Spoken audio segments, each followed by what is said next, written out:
أعوذ بالله من الشيطان الرجيم. بسم الله الرحمن الرحيم.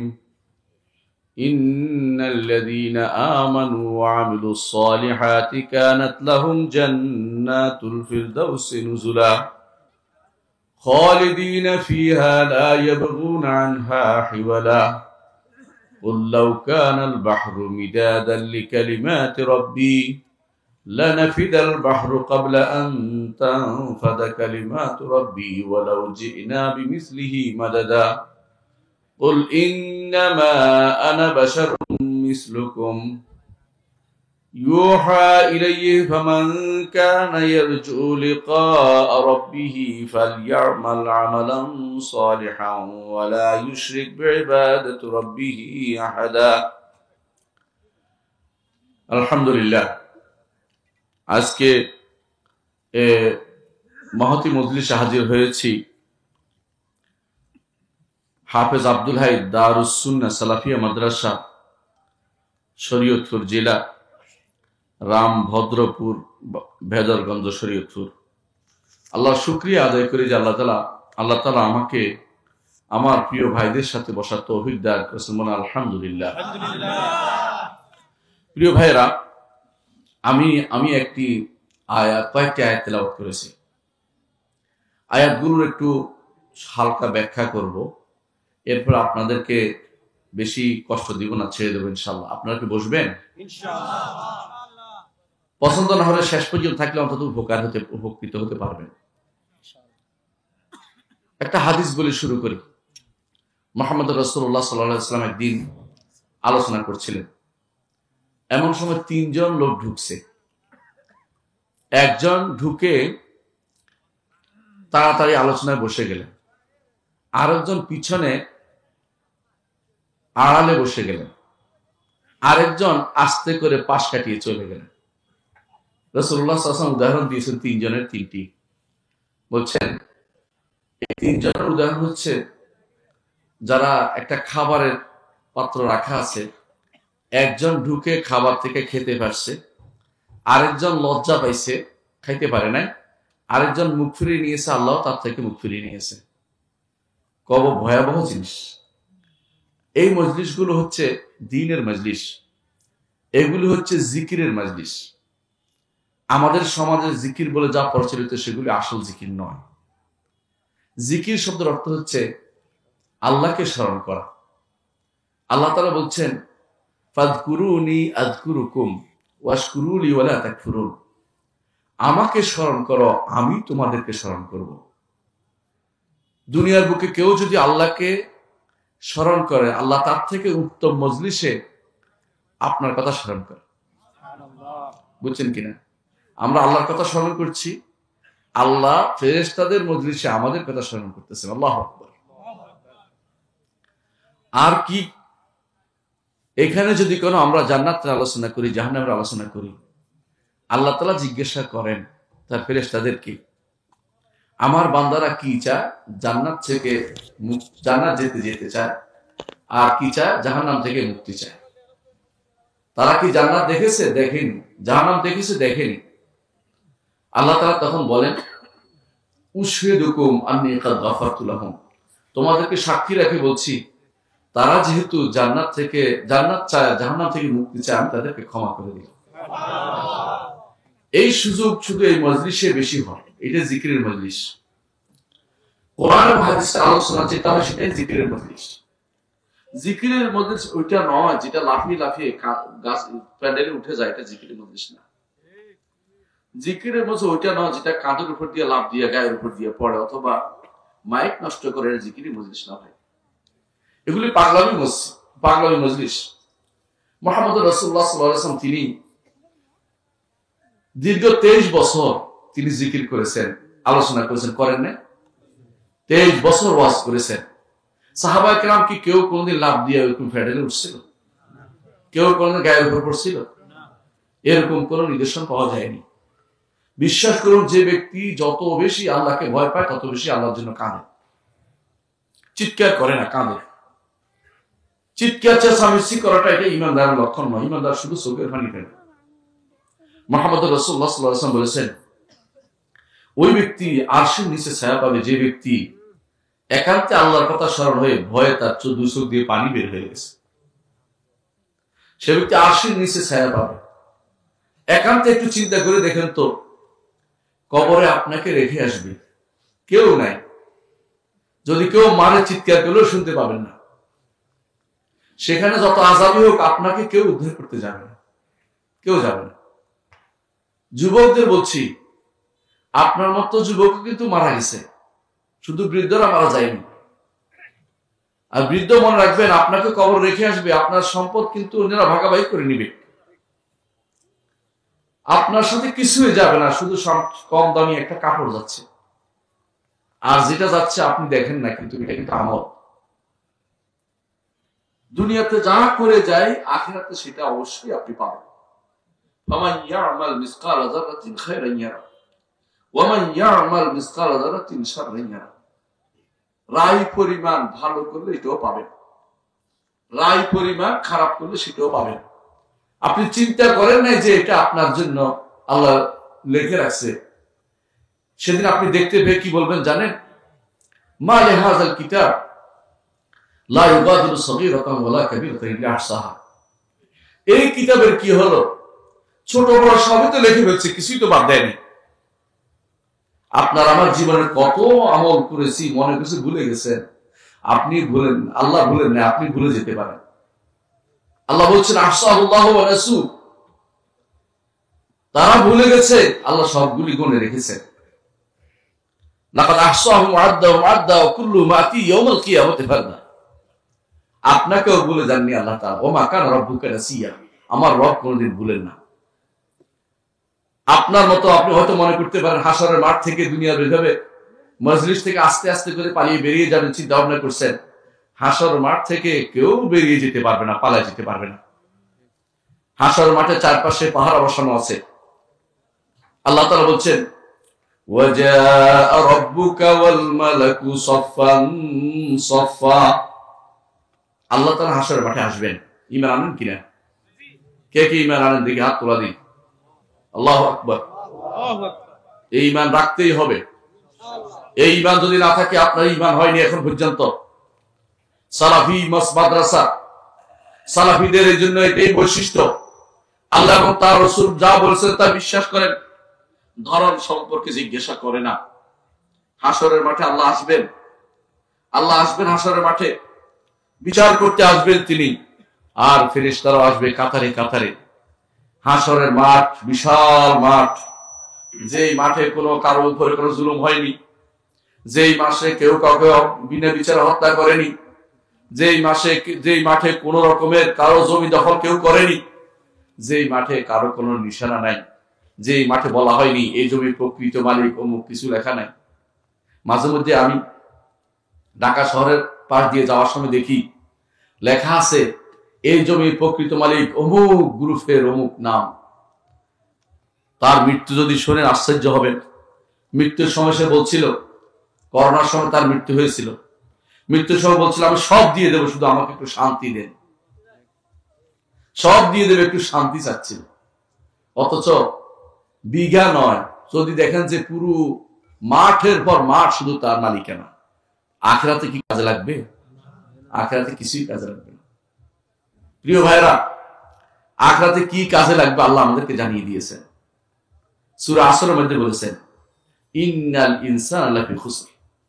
হে যুবক আপনাকে বলছি, হে বৃদ্ধ আপনাকে বলছি, আমি আমার নিজেকেও বলছি, প্রত্যেকটি মানুষ ক্ষতিগ্রস্ততার মধ্যে আছে। এই ক্ষতিগ্রস্ততে বাঁচতে হলে যে কাজটি করতে হবে, প্রথম কাজ হচ্ছে ঈমান। ইল্লাল্লাযীনা আমানু, ঈমান যদি না থাকে আপনি কোনদিন ক্ষতিগ্রস্ততে বাঁচতে পারবেন না। আর ঈমানও একটা আমল, আমাদের নিকট ঈমানও একটা আমল। কারণ মুহাম্মদ রাসূলুল্লাহ সাল্লাল্লাহু আলাইহি ওয়াসাল্লামকে জিজ্ঞাসা করা হয়েছিল সবচেয়ে উত্তম আমল কোনটি? কাকে জিজ্ঞাসা করেছে? মুহাম্মদ রাসূলুল্লাহ সাল্লাল্লাহু আলাইহি ওয়াসাল্লাম। কোন সবচেয়ে উত্তম আমল কোনটি জিজ্ঞাসা করেন, কাজ কি? আমল জিজ্ঞাসা করছে। কি বলছেন? ঈমানু বিল্লাহি ওয়া রাসূলিহি, আল্লাহর উপর ঈমান আনা এবং রাসূলের উপর ঈমান আনা, এটা একটা আমল। আমাদের সমাজে, আশেপাশের সমাজে এমন অনেক মানুষ আছে যারা এই আমলকে ইমান অংশ মনে করে না, তারা দুর্ভাগা। এই জন্য তারা মনে করে ইমান আনছে বললে হয়ে গেল। অথচ আল্লাহ তাআলা কি বলেছেন? ক্বালাতিল আরাবু আমান্না, বেদুইনরা বলে আমরা ইমান এনেছি। কুল লান তুমিনু ওয়ালাকিন কুলু আসলামনা, বলে ইমান আনো নাই, এখন পর্যন্ত তোমরা আত্মসমর্পণ করে বসে আছো। আমরা আত্মসমর্পণ করতে পারি নাই, কারণ আত্মসমর্পণের জন্য প্রথম শর্ত হচ্ছে তাওহীদ প্রতিষ্ঠা করা। আমাদের মধ্যে এমন বহু মানুষ আছে, বাবা সলিমউদ্দিন ছিল, ছেলে কলিমউদ্দিন হয়েছে, ইমানের কোনো খোঁজ তাদের মধ্যে নাই।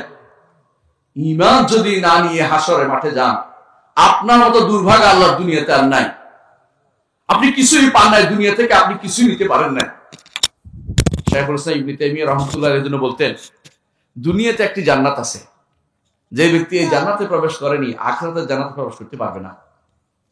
দুনিয়াতে কোন জান্নাত আপনি কি জানেন? আল্লাহকে চেনা। আল্লাহকে চেনা হচ্ছে দুনিয়ার জান্নাত। আল্লাহকে চেনা হচ্ছে দুনিয়ার জান্নাত।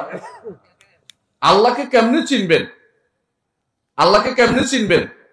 মারিফত।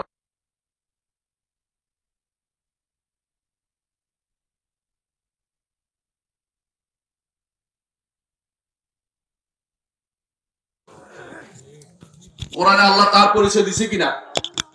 আল্লাহ নিজের পরিচয় দিয়েছেন, আল্লাহু লা ইলাহা ইল্লা হুয়াল হাইয়ুল কাইয়্যুম। চিন্তা করে দেখেছেন, কোরআনের মধ্যে সবচেয়ে বড় আয়াত নাম দিয়েছে এটা। কেন বড় আয়াত বলছে বলতে পারবেন? কারণ আল্লাহর পরিচয় তাতে আছে।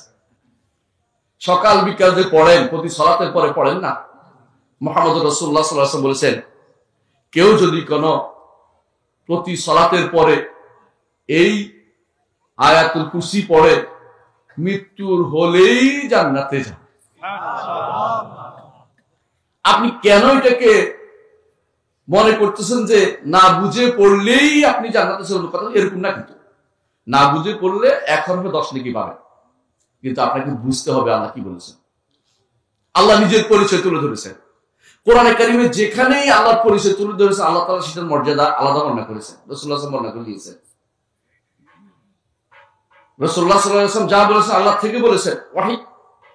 তিনি বলছেন, দেখেন, কুল হুয়াল্লাহু আহাদ আল্লাহুস সামাদ লাম ইয়ালিদ ওয়া লাম ইউলাদ ওয়া লাম ইয়াকুল লাহু কুফুয়ান আহাদ। সবচেয়ে কোরআনের মধ্যে এমন এক সূরা যা কোরআনের 3 ভাগের 1 অংশের সমান। কেন? আল্লাহর পরিচয় পুরোটার মধ্যে আল্লাহর পরিচয়।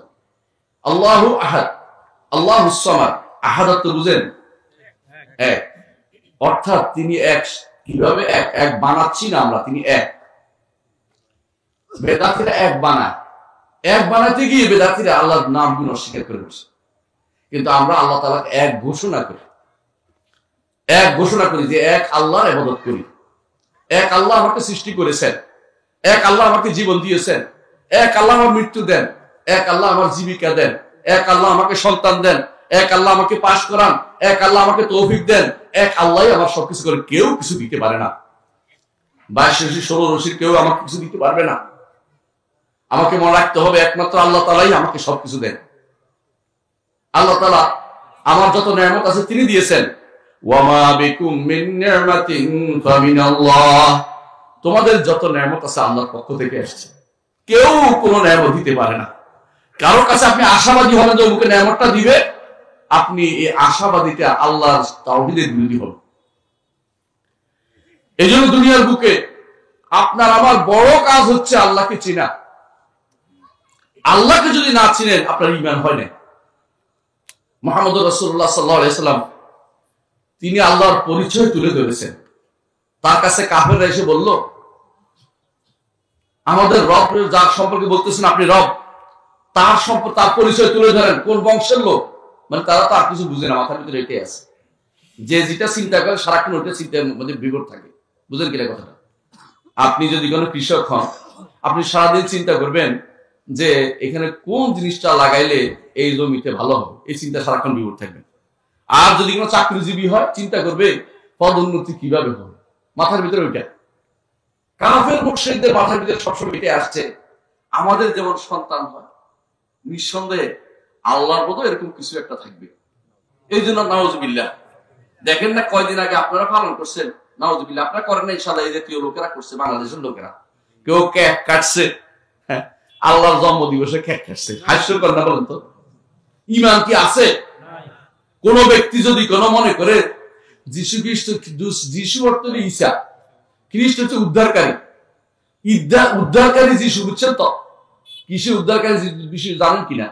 খ্রিস্টানরা মনে করে আদম আলাইহিস সালাম তিনি যে গুনাহ করেছেন, এই গুনার প্রায়শ্চিত্ত হচ্ছিল না কোনো ক্রমে। তো প্রায়শ্চিত্ত কিভাবে হয়েছে? আল্লাহ তার সন্তানকে নাউযুবিল্লাহ পাঠাইছে, দুনিয়াতে পাঠাইছে, পাঠানোর পরে তাকে দিয়া মায়েরা আল্লাহ তাআলা তারপর প্রায়শ্চিত্ত ঘটাইছে, এটা তারা বলে। প্রত্যেকটি এটা বিশ্বাস করে তারা।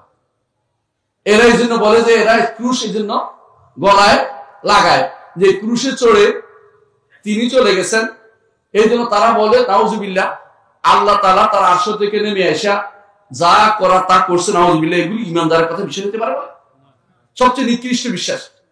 আরবের মুশরিকরা এরকম বিশ্বাস করত। তারা মনে করত লাত এটা আল্লাহর মেয়ে, আল্লাহ শব্দ থেকে তারা লাত বানাইছে, বুঝছেন তো? উজ্জা আল্লাহ শব্দ আজিজ থেকে, আজিজ আল্লাহ একটা নাম না, আজিজ থেকে উজ্জা বানাইছে। মান্নান আল্লাহর একটা নাম, এটা থেকে মানাত বানাইছে। এগুলি আল্লাহর তিন মেয়ে, নাউযুবিল্লাহ। কোরআনে কারীমে আল্লাহ তাআলা উল্লেখ করে বলেছেন, আফারাআইতুমুল লাতা ওয়াল উজ্জা ওয়া মানাতাস সালিসাতাল উখরা আলাকুমুয যাকারু ওয়া লাহুল উনসা তিলকা ইযান কিসমাতুন দিজা।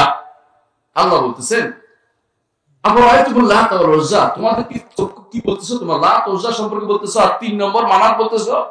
তোমাদের জন্য যত পোলা, আমার জন্য যত মাইয়া। কথা বুঝছেন কি?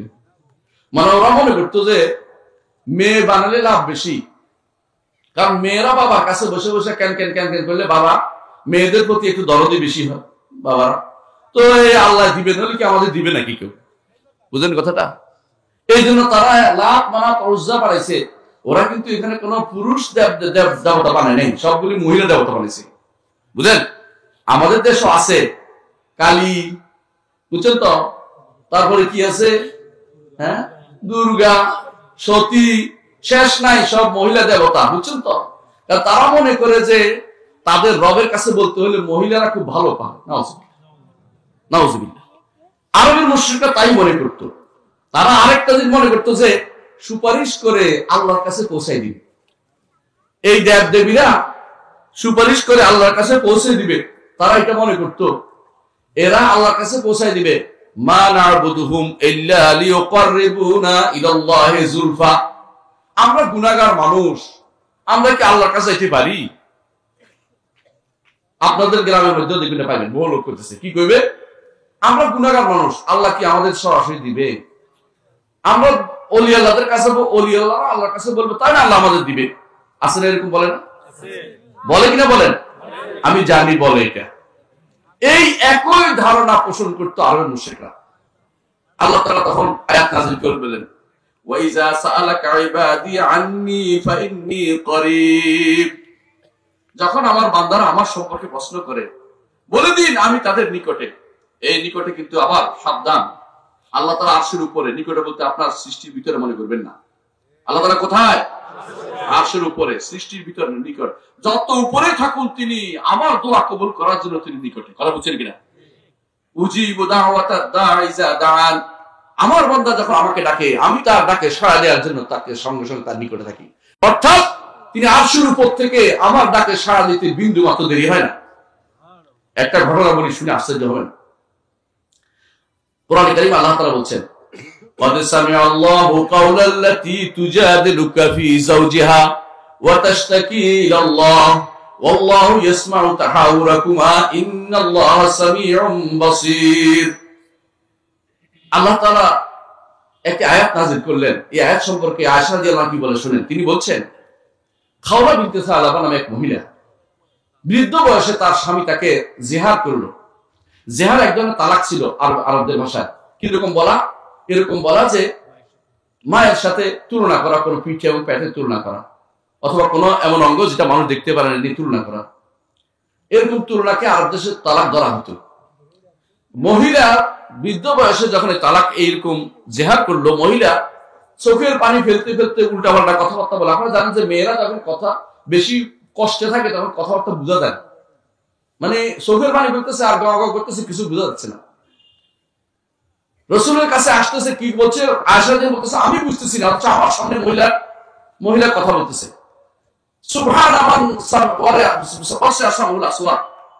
তিনি বলতেছেন আল্লাহ তাআলা এমন এক সত্তা, তার পবিত্র ঘোষণা করছি, যাবতীয় আওয়াজ তিনি শুনতে কোনো বাধা হয় না। আল্লাহু আকবার।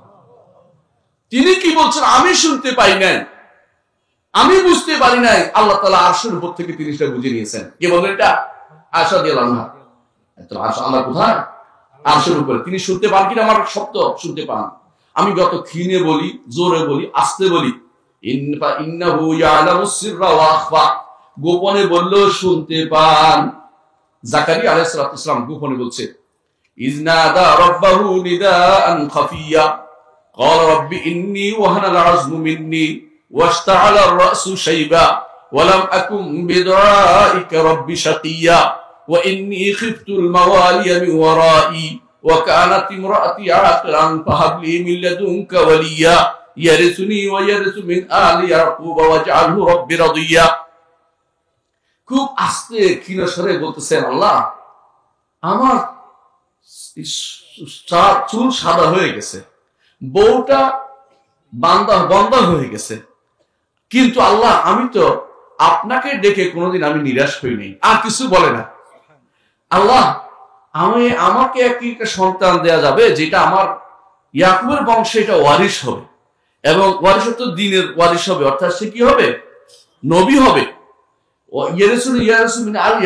আল্লাহ তাকে সন্তুষ্ট বানাবেন। আগে দোয়া করে ফেলতেছে, আল্লাহ তাকে আপনি সন্তুষ্ট বানাই ফেলেন, মানে দোয়া অর্ধেক করে সন্তান জন্য পেয়ে গেছে, এভাবে দোয়া করে ফেলছে। সুবহানাল্লাহ। এত ক্ষীণ স্বরে দোয়া করছে, আল্লাহ তাআলা শুনে ফেলছেন। শুনে না? শুনে কি বলতেছেন? ইয়া জাকারিয়া, শুরু হয়ে গেছে। আল্লাহ, জাকারিয়া, হে জাকারিয়া, তোমাকে সন্তান দেয়া হচ্ছে। নিজে আবার আশ্চর্য হচ্ছে, আল্লাহ কি কর, আমার বউটা হচ্ছে বন্দা। জাকারিয়ার বউ, তিনি আশ্চর্য হচ্ছেন, গলার মধ্যে বলছেন কি বলে, আমি কেমন বৃদ্ধ মানুষ, আমার কি সন্তান হবে? আল্লাহ তাআলা বলছেন সন্তান হবে, তাই হয়েছে ইয়াহিয়া। এরপরে ইয়াহিয়াকে আল্লাহ তাআলা সরাসরি সম্বোধন করতেছেন, ইয়া ইয়াহিয়া খুযিল কিতাবা বিকুওয়া। দেখছেন তো, আল্লাহ তাআলা তিনি ছোট খাটো আওয়াজ তিনি শুনতে পান, তার অন্তরের আওয়াজ তিনি শুনতে পান। প্রতিটি মানুষের অন্তরের আকুতি তিনি বুঝতে পারেন। তিনি উপরে থেকে, আরশের উপর থেকে বুঝতে তার কোনো অসুবিধা হয় না। আবার এটা মনে করেন না যে, আবারও বলছি, আল্লাহ তাআলা সৃষ্টির ভিতরে বসবাস করে, কাফেরদের মতো, মুশরিকদের মতো এগুলি বিশ্বাস করবেন না। কাফের মুশরিকরা এগুলি বিশ্বাস করে, বিশেষ করে পাক ভারতীয় কাফের মুশরিকরা। আরবি মুশরিকরা আল্লাহকে সৃষ্টির ভিতরে মনে করতো না। আরবি মুশরিকরা আল্লাহকে আরশের উপরে বিশ্বাস করতো। আরবি মুশরিকরা কোনোদিন আল্লাহকে সৃষ্টির ভিতরে মনে করতো না। তারা বলতো এগুলি হচ্ছে আল্লাহর কাছে পৌঁছাই দিবে, আমরা তো আল্লাহ তো অনেক দূরে, আমরা কিভাবে তার কাছে পৌঁছবো? আল্লাহ তাআলা কাছে পৌঁছতে কোনো মাধ্যম লাগে না। কি মাধ্যম লাগে? এই মাধ্যমের কথা আজকে আলোচনা করবো ইনশাআল্লাহ। যে মাধ্যমটা লাগবে ঈমান এবং আমল সালেহ লাগবে। কি লাগবে? ঈমান এবং আমল সালেহ। ঈমান এবং আমল সালেহ আপনি কার থেকে শিখবেন? ঈমান এবং আমল সালেহ শিখবেন নবী রাসূলদের থেকে, এবং নবী রাসূলরা যা রেখে গেছেন সেখান থেকে। নবী রাসূলদের থেকে ঈমান শিখেছে সাহাবায়ে কেরাম, ঠিক কিনা বলেন? নবী রাসূলদের এই ঈমান শিখানো, ঈমান আজ আমাদের কাছে কিসের মাধ্যমে আসছে? কোরআনের মাধ্যমে আসছে, হাদিসের মাধ্যমে আসছে। কেউ যদি কোন কোরআনকে মানে হাদিস মানে বলে, সে কিন্তু ঈমানদার হতে পারবে না, সে ঈমানদার হতে পারবে না। তারা সম্পূর্ণরূপে কাফের হয়ে গেছে। নবী রাসূলদের ঈমান যদি কেউ নবী রাসূলদের ঈমানকে নিজের ঈমান বানাতে না পারে, সে ব্যক্তি ঈমানদার হতে পারবে না। নবী রাসূলরা আল্লাহর পরিচয় জানতো কি? বলেন তো, জানতো কি জানতো না? জানতো কিনা? জানতো। নবী রাসূলদের পরে সবচেয়ে বেশি জানতো কারা? সাহাবায়ে কেরাম, ঠিক কিনা বলেন? সাহাবায়ে কেরামের কয়টা খানকা ছিল? ছিল না? কি বলেন? আমরা তো এতগুলি খানকা, আশেপাশের খানকার অভাব নাই। আসার সময় দেখলাম যে কি সুন্দর সুর করে ওয়াজ করে খানকার মধ্যে ওয়াজ হচ্ছে। আপনাদের একটা খানকা, রাসূলুল্লাহ সাল্লাল্লাহু আলাইহি ওয়াসাল্লাম সাহাবীদের একটা খানকা ছিল, আপনি এত খানকা কি গেল? হ্যাঁ, সেখানে বসে বসে রাসূলরা কাউকে মুরিদ করছিল? সাহাবায়ে কেরাম মুরিদ করছিল? তাবেঈনরা কাউকে মুরিদ করছিল? আপনারা তো মুরিদের সকালে এগিয়ে যায় কেন? মুরিদের শখ আসে থেকে? মোট কথা এটাই, আপনার মনে যেটা আসছে এটা কিন্তু শরীয়ত নয়। আল্লাহ এবং তার রাসূল দিয়েছে, সেটা হচ্ছে আল্লাহর পরিচয়। নিজের পক্ষ থেকে আল্লাহর পরিচয় দিতে পারবেন না। আল্লাহর পরিচয় কোথেকে নিতে হবে? কোরআন এবং হাদিস থেকে। আল্লাহর পরিচয়ের জন্য কেউ যদি কোনো দরবার খুলে বসে, ওই দরবারে আল্লাহকে পাওয়া যাবে না, এই দরবারে যাওয়া যাবে না ভাই। এই জন্য প্রথম কাজ হবে আল্লাহকে চিনতে হবে, দুনিয়ার বুকে প্রথম কাজ। আর আখিরাতে সবচেয়ে মূল্যবান জিনিস কি বলতে পারবেন কে? আল্লাহকে দেখা। দুনিয়ার বুকে না দেখে ইমান এনেছি, দুনিয়ার বুকে না দেখে ইমান এনেছি, আখিরাতে সে পুরস্কার নেবেন না। সবচেয়ে বড় পুরস্কার হচ্ছে আল্লাহকে দেখা। আল্লাহু আকবার। কে কে দেখতে চাই আল্লাহকে? আমি দেখতে চাই। আল্লাহ আমাকে দেখেন। আল্লাহ আমিন। আল্লাহ আমাদের হাতগুলো কবুল করুন, আমিন। আল্লাহকে দেখতে হলে দুনিয়ার বুকে ঈমান রাখতে হবে যে আমি আল্লাহকে দেখবো। এই কিছু সময় 70, 80 বছর, 90 বছর, 100 বছর যদি কষ্ট করে আল্লাহকে দেখবো ঈমান নিয়ে, কবর যেতে পারি, ইনশাআল্লাহ আখিরাতে আল্লাহকে দেখব। আর যদি কোনো এখানে যদি কোনো পথভ্রষ্ট হয়ে যায়, কিছু মানুষ আছে এখনো বিশ্বাস করে আল্লাহকে দেখবো, কেউ বলবে আল্লাহকে দেখবো না মনে করে, কেউ বলে আল্লাহকে দেখবো তবে উপলব্ধি করবো। বাংলা তাফসীর লিখছে একজনে, মারফুল করা, নাম ধরেই বললাম, ওখানে লেখা দেখা অর্থ উপলব্ধি করা। কারণ কি জানেন, কিছু মানুষ আছে জীবনে যেটা বদলে না, পরেও বদলে না, মানে খাসরত না, খাসরত বদলে না। আপনাদের এলাকা তো উঁচু এলাকা, নিচু এলাকা, নিচু এলাকায়, আপনাদের এলাকায় ধরেন না, এক ভাইয়ের বউ আপনাদের এলাকার খুব তেরা মানুষ ছিল। এখন বাপের বাড়ি রাতের বেলা বন্যার ভিতরে, বৃষ্টি বন্যা খুব চলছে, না হলে বাপের বাড়ি যাবে, তো যতই মানা করছে শুনে নাই, বাপের বাড়ি রওনা হয়ে গেছে। এরপরে দেখেছে বাপের বাড়ি বুঝতে পারে নাই, নদীতে পার হওয়ার সময় ডুবে মরে গেছে, বুঝছেন তো। এখন বেটা আসে, আপনি খুঁজতেছেন কোথায়? উজানে খুঁজতেছেন, বাকিতে খুঁজতেছেন না। তো বলে কি উজানে খুঁজতেছ কেন? যে তেরা মরার পরে উঠে দিয়ে গেছে, বুঝছেন কথাটা। এরা দুনিয়ার বুকে আল্লাহকে দেখবে বিশ্বাস করতো না, বুঝছেন তো। কেন জানেন? আল্লাহকে তারা আরশের উপর মনে করলে নাকি আল্লাহ দিকে হয়ে যায়, বুঝছেন তো। তো জান্নাতে গেলে জান্নাতের উপরে হচ্ছে আরশুর রহমান, বুঝছেন কেন তো। আল্লাহর আরশ কোথায়? জান্নাতের উপরে। এখন যদি কেউ বলে যে জান্নাতের উপরে, তো উপর দিকে তাকাতে হবে না? আল্লাহকে দেখতে উপর দিকে তাকাতে হবে কিনা? হাদিসে আছে, আমি বলতেছি একটু পরে হাদিসটা শুনেন। এখন তারা মনে করতেছে সারা জীবন বিরোধিতা করে আসছি আল্লাহ আরশের উপরে, এখন যদি বলি যে আল্লাহকে দেখতে হলে ওদিকে তাকাতে হবে, আরশের দিকে তাকাতে হবে, তো আরশ মেনে নিলাম, বুঝছেন তো। এখন তাড়াতাড়ি করে বলতেছে না, আল্লাহকে দেখা মানে উপলব্ধি করা, আল্লাহকে তো দেখা যাবে না, নাউযুবিল্লাহ। অথচ মুহাম্মদ রাসূলুল্লাহ সাল্লাল্লাহু আলাইহি ওয়াসাল্লাম বলেছেন, চাঁদের দিকে তাকিয়ে বলেছেন, হে আমার সাহাবীরা, এই চাঁদকে দেখতে পাও? এই চাঁদ হচ্ছে পূর্ণিমার চাঁদ। পূর্ণিমার চাঁদ দেখতে কি তোমাদের অসুবিধা হয়? বলে না, কোনো অসুবিধা হয় না। বলে তোমরা আল্লাহকে এইরকম পূর্ণিমার চাঁদের মতো, অর্থাৎ এত স্পষ্ট দেখতে পাও। রাসূলুল্লাহ সাল্লাল্লাহু আলাইহি ওয়াসাল্লাম আমাদেরকে বলেছেন, জান্নাতে যখন আমরা যাবো ইনশাআল্লাহ, যাবো না ইনশাআল্লাহ? ইনশাআল্লাহ জান্নাতে যখন যাবো, আল্লাহ তাআলা বলবেন, আল্লাহ আযীদুকুম শাইআন, হে জান্নাতীরা, তোমাদেরকে কি আমি বাড়িয়ে দিব না কিছু? তাহলে আমরা কি বলবো? আমরা ইনশাআল্লাহ জান্নাতে যেতে আমরা ধারণা আল্লাহর কাছে ভালো আশা রাখি। আমরা কি বলবো? আলাম তুবাইয়িদু জুহানা, আপনি কি আমাদের চেহারা শুভ্র করে দেননি? আলাম তুদখিলনাল জান্নাহ, আপনি কি আমাদেরকে জান্নাতে প্রবেশ করাননি? আলাম তুনকিযা মিনান নার, আপনি কি জাহান্নাম থেকে আমাদেরকে নাজাত দেননি? আমরা আর কি চাইবো? আপনি যা চাইছেন সবই তো দিয়েছেন। আল্লাহ তাআলা কি বলবেন? লাদাইনা মাজিদ, আমার কাছে বাড়তি আছে। ও সুবহানাল্লাহ, এই বাড়তিটা নিবেন, এই বাড়তিটা আল্লাহ তাআলা তখন তার চেহারা মুবারক খুলে দিবেন, উন্মুক্ত করবেন। সেই চেহারার দিকে তাকিয়ে সবচেয়ে বড় নিয়ামত আমরা ভোগ করব। আল্লাহু আকবার। আল্লাহর চেহারার দিকে তাকাতে পারবেন তো? কি করতে হবে জানেন? রাসূলুল্লাহ সাল্লাল্লাহু আলাইহি ওয়াসাল্লাম বলেছেন, ফজরের সালাত এবং এশার সালাত, আসরের সালাত যেন ছুটে না যায়, এটা খেয়াল রাখতে হবে জামাতের সাথে, এটা যেন পড়তে পারেন। রাসূলুল্লাহ সাল্লাল্লাহু আলাইহি ওয়াসাল্লাম বলেছেন, কেন? মাঝখানের গুনাহগুলি ক্ষমা হয়ে যাবে। ইন্না সালাতা তানহা আনিল ফাহশা ওয়াল মুনকার, এটা যেমন হয়, আবার সালাত এক কাফারা হবে, গুনার কাফারা হবে সালাত দিয়ে গেলে। যখনই আপনি বলবেন, শেষ বৈঠকে কি বলেন? আল্লাহুম্মা ইন্নী যালামতু নাফসি যুলমান কাসীরা, বলেন না? আল্লাহ, আমি আমার নফসের উপর জুলুম করেছি, ওয়া ইন্নাহু লা ইয়াগফিরু যুনুবা ইল্লা আনতা, আপনি বিতে কেউ ক্ষমাকারী নেই। আল্লাহ তাআলা তখন কি বলেন জানেন? হাদিসে কুদসিতে আল্লাহ তাআলা বলেন, আমার বান্দা জেনেছে আমি ছাড়া তাকে কেউ ক্ষমা করার নেই, আমি তোমাদেরকে জানিয়ে রাখলাম, আমি তাকে ক্ষমা করে দিলাম। আল্লাহ, কিন্তু শর্ত হচ্ছে মন থেকে বুঝে বুঝে পড়তে হবে প্রত্যেকটা শব্দ। আমার একটা গ্রন্থ আছে, দয়া করে পড়তে চেষ্টা করবেন। সলাৎ জেনে বুঝে পড়ুন, সলাৎ জেনে বুঝে পড়ুন। যার কাছে আছে ছোট্ট বই, সকাল বিকেলে দোয়া সহ আছে, সালাতের পরে জিকির সহ আছে, পকেটে রাখতে পারবেন এরকম ছোট বই। সালাত জেনে বুঝে পড়ুন। আপনি কি বলছেন একটু বুঝার চেষ্টা করেন। আপনি যে ইমানের কথাগুলি বলছেন আসলে কি ইমান রাখেন কিনা একটু দেখেন। প্রিয় ভাইরা, যেটা বলছিলাম, এই জন্য দুনিয়াতে আল্লাহকে জানা হচ্ছে সবচেয়ে বড় নেয়ামত। দুনিয়াতে এসেছে আল্লাহকে জানতে পারেনি, তাহলে সে ব্যক্তি দুনিয়া জান্নাতে প্রবেশ করতে পারেনি। এটা কার কথা বলছিলাম মনে আছে? ইবনে তাইমিয়া রাহমাতুল্লাহ এটা বলেছেন। দুনিয়াতে এসে আল্লাহকে চিনতে পারেনি, জানতে পারেনি আল্লাহ সম্পর্কে, সে ব্যক্তি সবচেয়ে অবাগা। তিনি এর জন্য বলেছেন, আহিয়ান ইয়া তারি আলাইয়া, কখনো কখনো আমার মনের ভিতরে এমন একটা ভাব উদয় আল্লাহ সম্পর্কে জানার কারণে, আমি বলি দুনিয়ার বাদশারা যদি জানতো আমি কি আনন্দে আছি, তাহলে আমাকে মারামারি করে নিয়ে যেত। এটা দুনিয়ার রাজারা, বাদশারা, দুনিয়ার ক্ষমতাসীনরা এই আনন্দ পায়নি ভাই, কিয়ামত পর্যন্ত তারা পাবে না।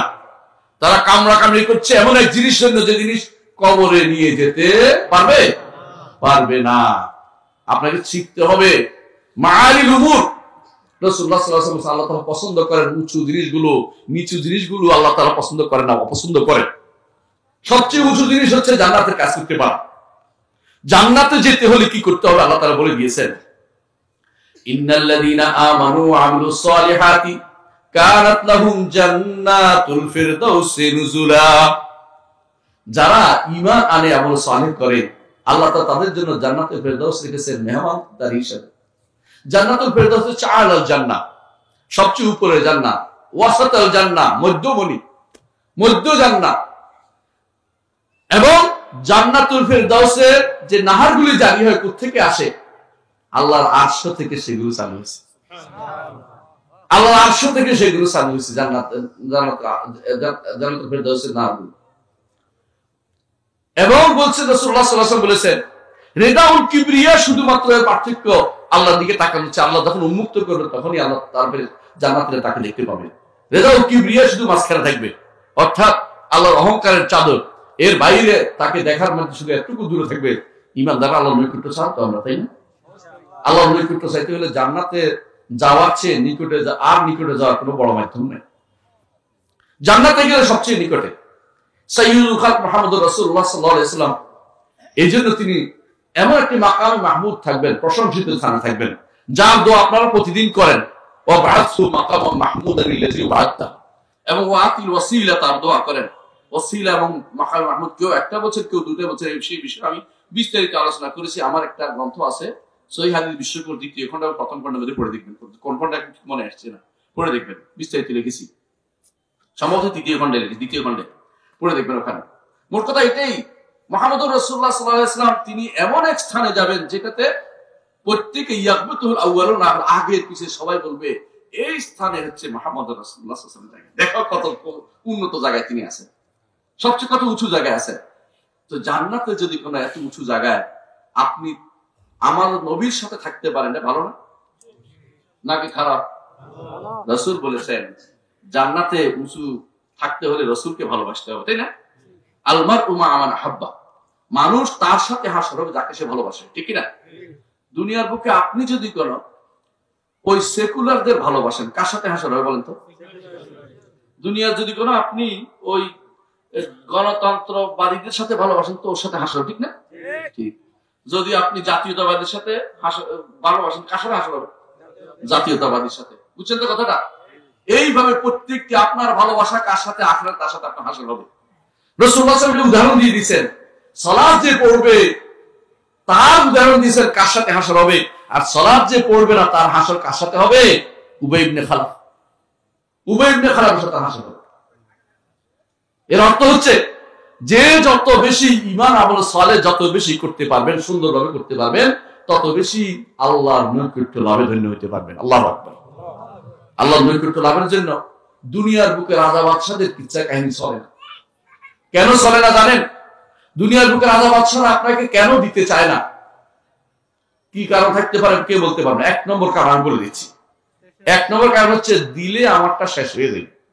আল্লাহর বান্দা কি কোনদিন শেষ হবে না। দুনিয়ার সবাই যদি চায়, হাদিসে কুদসিতে সহিহ মুসলিমের হাদিস, আবু দাউদ রাদিয়াল্লাহু আনহু বর্ণিত হাদিসে এসেছে, তোমাদের জিন এবং মানব সবাই যদি কোনো একটা মুত্তাকি হয়ে যায়, সব মুত্তাকি হয়ে গেছে, আর আমার কাছে দুনিয়ার সবকিছু চাইছে, আমি দিলাম, কতটুকু কমবে জানেন? একটা সমুদ্রের মধ্যে একটা সুই ঢুকাইলে উঠাইলে কতটুকু উঠে, এর চেয়ে কমবে না। অর্থাৎ এটা দেখাচ্ছে এতবারে কিছুই কমবে না, কারণ সুইটা উঠে ফেললে সমুদ্র আবার সমান সমান হয়ে যাচ্ছে না। কথা বুঝছেন তো? এর অর্থ হচ্ছে আল্লাহর ভান্ডার থেকে একটু কমবে না কোনো কিছু, আল্লাহর ভান্ডার থেকে সামান্য কমবে না। আল্লাহ তাআলা এইভাবে আমরা সবাই মুত্তাকি হয়ে গেল, আল্লাহ তাআলার ভান্ডারে কোনো কিছু কমতি হবে না।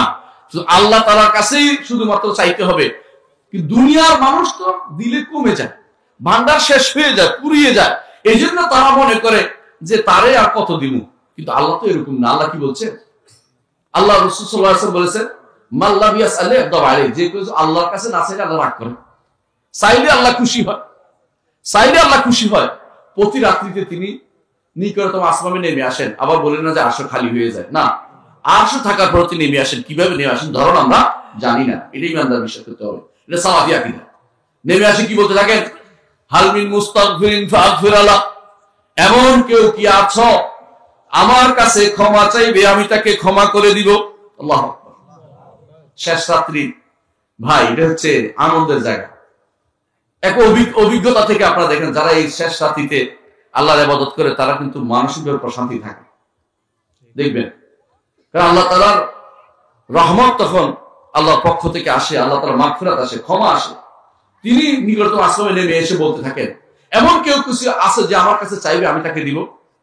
আল্লাহ দেওয়ার জন্য আসেন, আমি চাইতেছি না। অনেকে আছে কিছু চায় না, আমার বলতে থাকে কি নাম ধরে ডাকবো তোমারে, আর তোমার এত পণ্ডিতি করতে কইছে কেন? নাম ধরে ডাকো না, সরাসরি বলো না ইয়া রব, হে রব আমাকে দেন না। কি দিবেন? রব্বানা আতিনা ফিদ দুনিয়া হাসানা ওয়া ফিল আখিরাতি হাসানাতাও ওয়া কিনা আযাবান নার। অসুবিধা হচ্ছে বলতে? এই যে দোয়া করতে পারবেন না, শিখিয়ে দিয়েছে আল্লাহ তাআলা। দুনিয়াতেও দেন, আখিরাতেও দেন। বলেন না যে শুধু আখিরাতে দেন, বলবে দুনিয়া তো আপনি চান। আল্লাহ আমাকে এমন নেক সন্তান দান করুন যারা দ্বীনের উপর চলবে। নেক সন্তান দান করলে কি লাভ দ্বীনের উপর চললে? বলেন তো কি লাভ জানেন? পুরোটাই ইনভেস্ট, পুরোটাই ইনভেস্ট। এই ইনভেস্টে কোনো লস নাই ভাই, কোনো লস নাই। তিজারাতান লান তাবুর, এমন এক ব্যবসা যে ব্যবসাতে আপনি কোনোদিন লস পাবেন না। আপনার ছেলেকে সূরা ফাতিহা শিখাইছেন তো? আপনার ছেলে যদি কোন সূরা ফাতিহা সারাদিন পড়ে, সারাদিন আপনার লাভ। সালাত সূরা ফাতিহা ছাড়া হয়? সূরা ফাতিহা দিয়ে সালাত করতে হয় তো। সূরা ফাতিহা দিয়ে আপনার ছেলে সালাত করতেছে, আপনার ছেলে সূরা ফাতিহা দিয়ে যত সালাতই পড়ুক না কেন, সম্পূর্ণ সালাত আপনার কবরে সমপরিমাণ সওয়াব চলে যাচ্ছে। আল্লাহু আকবার। আপনি মরে যাবেন কিন্তু গাছ বন্ধ হচ্ছে না, আপনার গাছ বন্ধ হচ্ছে না। আপনি মরে যেতে পারেন, গাছ বন্ধ হচ্ছে না, আপনার ইনভেস্ট বন্ধ হয় না। আপনার ছেলে যাদেরকে শিখাইছে, ধরেন আপনার ছেলে সূরা ফাতিহা শিখে আপনার থেকে, আপনার ছেলে যাদেরকে শিখাইছে 100 জনকে শিখাইছে, আর 1000 জনকে শিখাইছে, অত জনে আমল করছে, সেগুলো আপনার কবরে যাচ্ছে। আপনি কি লস না লাভে? এই প্রতিষ্ঠান সালাফি প্রতিষ্ঠান। আমি কেন বলতেছি এটা? এখানে আপনাকে সহিহ আকীদা শিক্ষা দিবে, সহিহ মানহাজ শিক্ষা দিবে, বেদাত থেকে দূর রাখবে, শিরক থেকে দূর রাখবে। এখানে যারা শ্রম দিবে, ঘুরে আসবে, বসবে, এগুলো সবগুলি আল্লাহ তাআলা তার আমল নামায় যুক্ত হয়ে যাবে। আমার কথা না, আল্লাহ তাআলা কোরআনে বলে দিয়েছেন, যালিকা বিআন্নাহুম লা ইউসিবুহুম যামাউন ওয়ালা নাসাবুন ওয়ালা মাখমাসাতুন ফি সাবিলিল্লাহ ওয়ালা ইয়াতাউনা মাউতান ইয়াগিজুল কুফার ওয়ালা ইয়ানারুনা মিন আদুবিল লাইলান ইল্লা কুতিবা লাহুম বিহি আমালুন সালিহ। যেটাই করেন না কেন, কষ্ট পাচ্ছেন, হাঁটতে হাঁটতে কষ্ট হয়েছে, এখানে আসছেন, এইটার জন্য আমল সালেহ আপনার জন্য লেখা হচ্ছে। হচ্ছে কিনা? আমার কথা না, আল্লাহ কোরআনে বলে দিয়েছেন। এটা আপনার জন্য বিশাল একটা ইনভেস্ট। আপনার সন্তানের পিছনে ব্যয় করে, এটা আপনার জন্য ইনভেস্ট। এই সন্তানগুলো এখানে যারা পড়বে তারা ইনভেস্ট। যেমন করবেন যে আমার জীবনের ইনভেস্ট, সবচেয়ে সেরা ইনভেস্ট হচ্ছে আমার ছেলেকে আমি সূরা ফাতিহা শিখিয়ে দিতে। আল্লাহু আকবার। এটা একটু বলেছে সূরা ফাতিহা, বাকিটা যদি শিক্ষা দেয় উম্মতের জন্য, ইব্রাহিম আলাইহিস সালামের মতো লোক তৈরি করে দিতে পারেন আপনি, তাহলে এটা হবে সেরা। উম্মতের জন্য আব্দুল্লাহ জাহাঙ্গীর রহমতুল্লাহ একটা স্বপ্ন, একটা সেরা শ্লোক ছিল বাংলাদেশের মানুষের জন্য। কিন্তু ধরেন পুরো উম্মতের জন্য একজন সেরা মানুষ হিসেবে আমরা ধরতে পারি ইবনে তাইমিয়া রহমতুল্লাহ আলাইহি, ঠিক কিনা বলেন?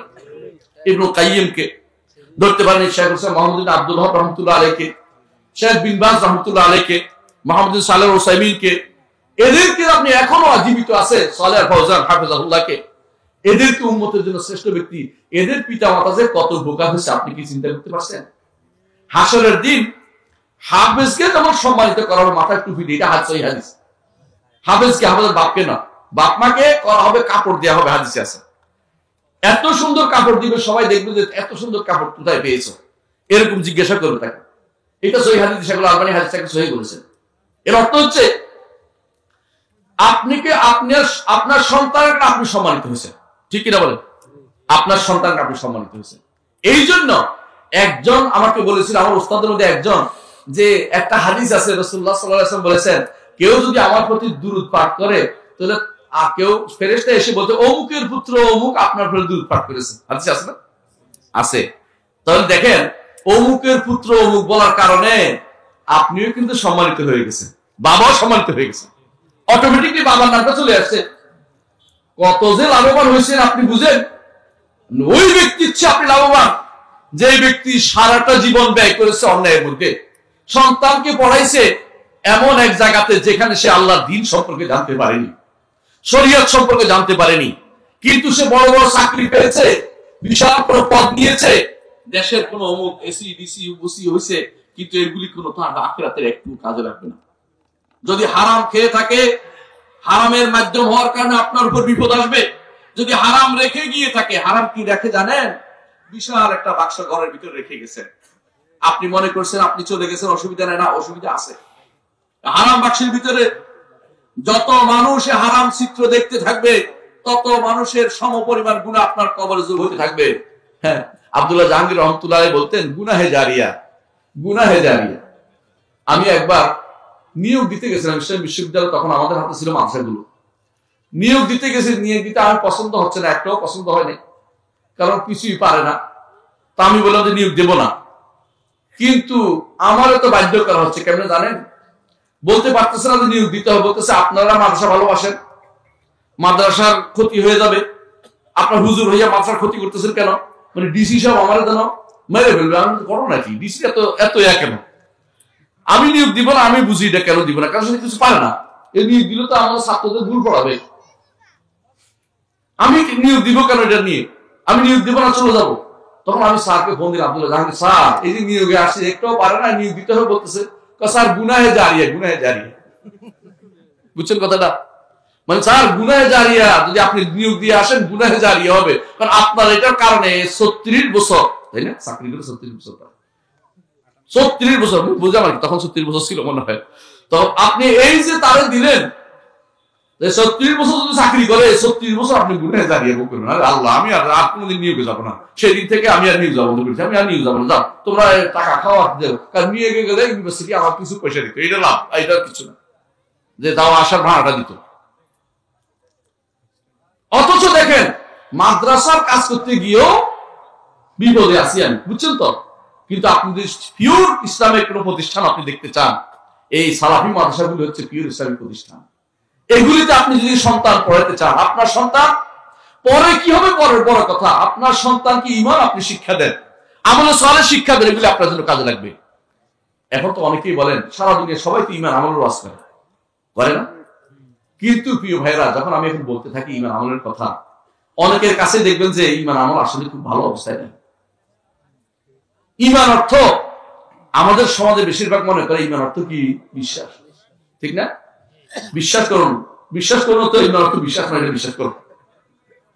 ঈমান অর্থ বিশ্বাস নয়, ঈমান অর্থ হচ্ছে স্বীকার করা, অন্তরে মুখে কর্মে তিনটে দিয়ে স্বীকার করানো হচ্ছে ঈমান। শুধু বিশ্বাস করলে ফেরাউনই ঈমানদার হয়ে যেত, কারণ ফেরাউনের কথা আল্লাহ বলেছেন, ওয়াজাহাদু বিহা ওয়াস্তায়কানাতহা আনফুসুহুম যুলমান ওয়া উলুওয়া।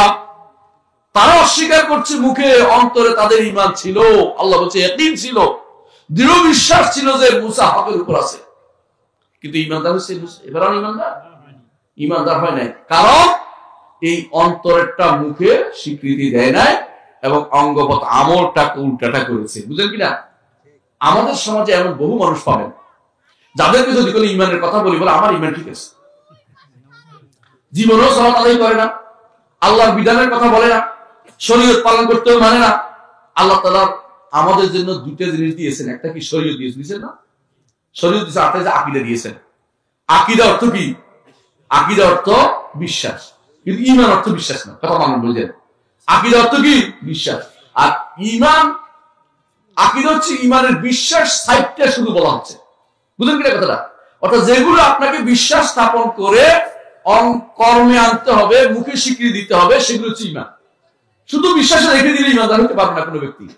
আল্লাহর উপর ঈমানটা কিভাবে হবে যদি জিজ্ঞাসা করি, আমাদের হাজার অনেকেই সেটা স্বীকার করতে পারবে না, মানতে পারবে না। অনেকেই মনে করে আল্লাহর উপর ঈমান, আল্লাহ একজন আছে বললে আল্লাহর উপর ঈমানদার হয়ে যাবে। ঠিক কিনা বলেন? এটা ঠিক কিনা? আসলে আসলে বাস্তবে কি আল্লাহ একজন আছে বললে ঈমানদার হয়ে যাবে? না ভাই, আল্লাহ একজন আছে এটা আরবের মুশরিকরা স্বীকার করত। প্রমাণ আল্লাহ কোরআনে বলে দিয়েছেন, ওয়ালা ইন সাআলতাহুম মান খালাকাস সামাওয়াতি ওয়াল আরদা লা ইয়াকুলুনা আল্লাহ।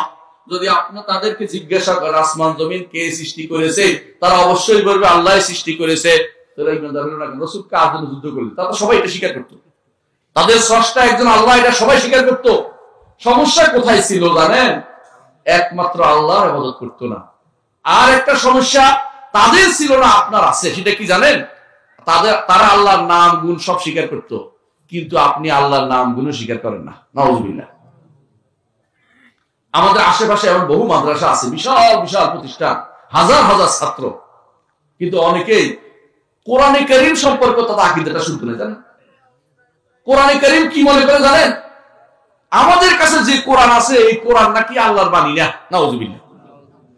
কোথায় বলছে জানেন? বুনিয়াদি আকীদা বই একটা লিখছে, অমুক বিন তমুক এক ব্যক্তি আছে, আমার বিরুদ্ধে সারাদিন লেগে থাকে, কিন্তু সে নিজে কুফরি আকীদা লালন করে। কত বড় কুফরি! আল্লাহর দুনিয়াতে এত বড় কুফরি কেউ কোনদিন বলছে আমি দেখিনি। সেটা কি? এই আরবি, আমাদের কাছে যে আরবি কোরআনটা আছে এটা আল্লাহর বাণী না, এটা বলে কি ঈমান থাকবে? ঈমান থাকবে?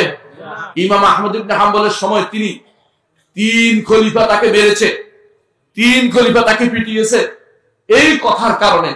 যখন তারা বলতো আল্লাহর কোরআন হচ্ছে সৃষ্ট, ইমাম আহমদ বলতো যে না, আল্লাহর কোরআন আল্লাহর বাণী, আল্লাহর বাণী কখনো সৃষ্ট হয় না।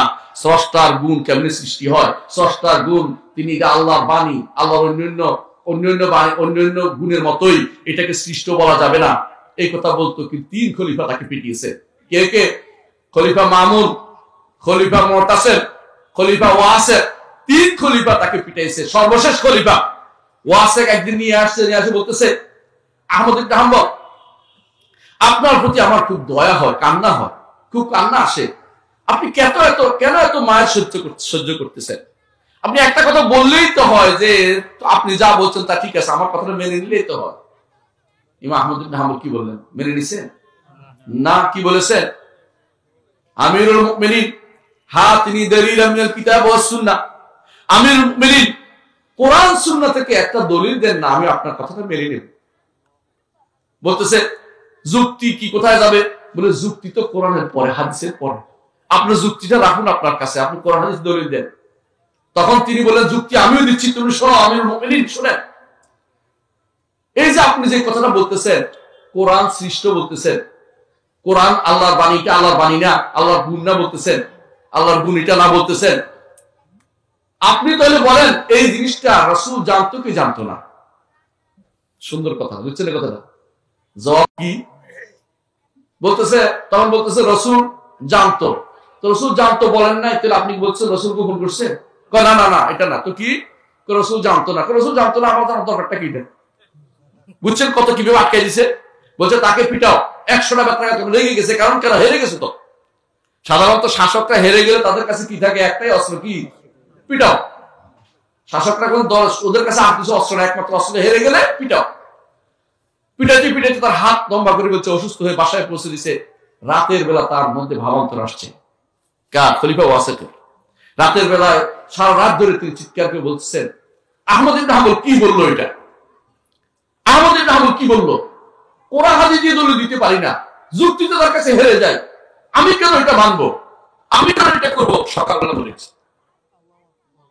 তার ছেলে মোতাওয়াক্কিল ক্ষমতা এসে বললো যে যেই কারণে আমার বাবা মারা গেছে ওই কারণটা আমি জানি। মোতাওয়াক্কিল বলে যে সাবধান, আমি এই সবগুলি মুতাজিলা, এই মুতাজিলা ফেরকায়, এই যে বেদাতি ফেরকা, এগুলো সবগুলি আমার দরবার থেকে বের হও। একটা একটা করে দরবার থেকে বের করে দিয়েছেন। তিনি বলছে আহমদ ইবনে হাম্বলকে সম্মানিত করা হবে, তিনি হচ্ছে সহিহ আকীদা ও মানহাজের মানুষ, তার কথাকে গ্রহণ করা হবে। তিনি তখন ডেকে আনলেন যে আহমদ ইবনে হাম্বলকে ডেকে আনা হোক, আমি ঘোষণা করে দিলাম এই আমার এই রাজত্ব কি ছোট জিনিস ছিল? বাগদাদের বুঝছেন তো, খেলাফত বুঝেন তো, এইখান পর্যন্ত ছিল, এইখান পর্যন্ত যারা ছিল মুসলিম তো পুরো ছিল না ওই এলাকায়, অল্প স্বল্প মুসলিম ছিল ভারতবর্ষে। এইখান পর্যন্ত ঘোষণা করে দিলাম এখন থেকে কেউ আহমদ ইবনে হাম্বলের আকীদার বাইরে কথা বলতে পারবে না। এই হচ্ছে আহমদ ইবনে হাম্বল, বুঝায় এই যে যেটা নিয়ে জিহাদ করেছেন সেই জিনিসটাই আজ আপনার দেশের অমুক বিন্দু অমুকরা বলতেছে, আপনারা মেনে নিচ্ছেন। আকীদার বিষয়টা খুবই গুরুত্বপূর্ণ জিনিস, একটু ভুল হলে পুরোটা ভুল হয়ে যায়। এক বালতি দুধের মধ্যে যদি এক ফোঁটা সোনা পড়ে, এক বালতি দুধের মধ্যে এক ফোঁটা সোনা পড়লে পুরোটা কিন্তু বরবাদ করে দেয়। বুঝলেন কথাটা? আমি বারবার একটা যদি উদাহরণ দিয়ে থাকি, আপনাদের মনে থাকতে পারে। কেউ যদি বললো আমি হাত ধুইলাম মুখ ধুইলাম, কেমন? মুখ ধুইলাম হাত ধুইলাম মাথা মুছে গেলাম কিন্তু পা ধুইলাম না, ওটা হবে? কি করবো বাবা? আকীদার কোন অংশ, চাপটার ইমানের কোন অংশ, চাপটা যদি কেউ বাদ দিয়ে দেয় তার কিন্তু ইমান থাকে না। কথা খেয়াল রাখবেন এটা জিনিসটা। ইমান পুরা নিতে হবে, আংশিক ইমান গ্রহণযোগ্য না। ইমান পুরা গ্রহণ করতে হবে, ইমান অংশ বিশেষকে গ্রহণ করা যাবে না, ইমান পুরা নিতে হবে। হ্যাঁ, ইমানের মধ্যে স্তর আছে, কোনটা খুব মারাত বড়, লা ইলাহা ইল্লাল্লাহ সবচেয়ে বড়, অন্তরে ধারণ করতে হবে, মুখে বলতে হবে। আর কিছু আছে আমল আছে, ছোট জিনিস আছে, যেমন কি রাস্তা থেকে খড়কুটো দূরানো হচ্ছে ছোটটা। রাসূল নিজে বলেছেন যে আদনাহা ইমাতাতুল আযা আনিত তারিক, রাস্তা থেকে খড়কুটো সরিয়ে দেয়া। রাসূল নিজে বলে দিয়েছেন এটা ঈমানের অংশ, বলেছেন এটা আমল না ভাই। আর দেখেন ওদেরকে যে বলছে আমল তো ঈমানের অংশ না, বলে দিল, হুট করে আপনাকে রাসূলের হাদিসের বিরুদ্ধে কথা বললো। এরা বেশিরভাগ মানুষের বিভ্রান্ত। এটা আমল আপনাকে শিখতে হবে, ঈমান কাকে বলে। রাসূলুল্লাহ সাল্লাল্লাহু আলাইহি ওয়াসাল্লাম যা নিয়ে এসেছেন, রাসূলুল্লাহ সাল্লাল্লাহু আলাইহি ওয়াসাল্লাম যা করেছেন, রাসূলুল্লাহ সাল্লাল্লাহু আলাইহি ওয়াসাল্লাম যা আমল করেছেন, যা মুখে বলেছেন, সবগুলি ঈমান। সবগুলি কি? ঈমান। এই জন্য রাসূল বলেছেন আল ঈমানু বিদউ ওয়া সাবুনা শুবা, ঈমানের রয়েছে 70 ঊর্ধ্ব শাখা। ঈমান বাড়ে ও কমে। কেউ যদি কোনো 2 রাকাত নফল বেশি পড়ে ঈমান বাড়বে না? যদি কোনো কেউ সালাতের মধ্যে তাড়াতাড়ি করে সালাতে, ঈমান কমলো না? কমলো। তাহলে ঈমান বাড়ে এবং কমে, এতে কোনো বিরোধিতা করা যাবে না। এটা ঈমানদারের কথা, এটা ঈমানের কথা। এটা প্রিয় ভাইরা, ঈমান আনলে কি লাভ, ঈমান না আনলে কি ক্ষতি, ঈমান নষ্ট হয় কি করে, এগুলো আলোচনার বিষয় রয়েছে। ঈমান আনলে কি লাভ আল্লাহ বলে দিয়েছেন, ইন্নাল্লাযীনা আমানু ওয়া আমিলুস সালিহাতি কানাত লাহুম জান্নাতুল ফিরদাউসি নুজুলা। যারা ঈমান আনবে, আমলে সালেহ করবে, তাদের জন্য জান্নাতুল ফিরদাউস মেহমানখানা হিসেবে রেখে দিয়েছে আল্লাহ তাআলা। আল্লাহু আকবার। মেহমানদের দিবে, মেহমানদের এই মেহমানদারি আমরা সবাই পেতে চাই। আল্লাহ আমাদের কবুল করুন, হাত তুলে দিই আমি, আমিন। আল্লাহ কবুল করুন আমাদেরকে। তবে ভাই, ঈমানটার ব্যাপারে শুদ্ধ হলে বাকি সব শুদ্ধ হয়ে যায়। আমি অনেককে বলি আপনার ঈমানটাকে শুদ্ধ করেন, আল্লাহর নাম এবং গুণকে স্বীকৃতি দিতে হবে, একমাত্র আল্লাহর জন্য ইবাদত করতে হবে। যেটা বলছিলাম, এটা বাগবাদ পড়ে গেছে বলেন। একদল বলে যে দুনিয়ার বুকে আমরা মাধ্যম ধরতে হয়, কেন? এই জন্য যে মাধ্যম না ধরলে যেমন রাষ্ট্রপ্রধানের কাছে যেতে পারি না, তেমনি আমরা আল্লাহর কাছে যাওয়ার জন্য একটা মাধ্যম লাগবে, তো তাই না? হ্যাঁ, আল্লাহর কাছে যাওয়ার মাধ্যমটা আমরা বলছি কি ঈমান এবং আমল সালেহ যেতে, আর কিছু না, বুঝছেন তো? ঈমান আমল শিখতে হবে কার কাছ থেকে? নবী রাসূলদের থেকে। এই নবী রাসূলদের দেওয়া মাধ্যম, এর বাইরে আর কোনো মাধ্যম আমাদের নাই। আর কোনো মাধ্যম বললে ঈমান থাকবে না, আর কোনো মাধ্যম ধরতে হবে না। কারণ আর কোনো মাধ্যম আল্লাহ তাআলা আমাদেরকে শিখাই দেন নাই, রাসূল শিখাই দেন নাই। রাসূল বলেন নাই যে আমার পরে তোমরা আবু বকরকে, এই করো, ওমরকে এই করো, আমার সাহাবীদেরকে তোমরা দরবার বানাবে, তুমি 10টা দরবার, অমুকে 10টা দরবার, হ্যাঁ, অমুকের সিলসিলা, এগুলো রাসূলুল্লাহ সাল্লাল্লাহু আলাইহি ওয়াসাল্লাম শিক্ষা দেন নাই। তাহলে কি করতে হবে? 1 নম্বর, যে কারণে দুনিয়ার মানুষ, দুনিয়ার রাজা বাদশাহ দিতে চায় না, 1 নম্বর কারণ হচ্ছে ভান্ডার পুড়িয়ে দেবে, দিতে চায় না। 2 নম্বর একটা কারণ থাকতে পারে, এটা কি? তারে দিয়ে দিলে এক সময় সে আমার বিরুদ্ধে বিদ্রোহ করবে, ঠিক না?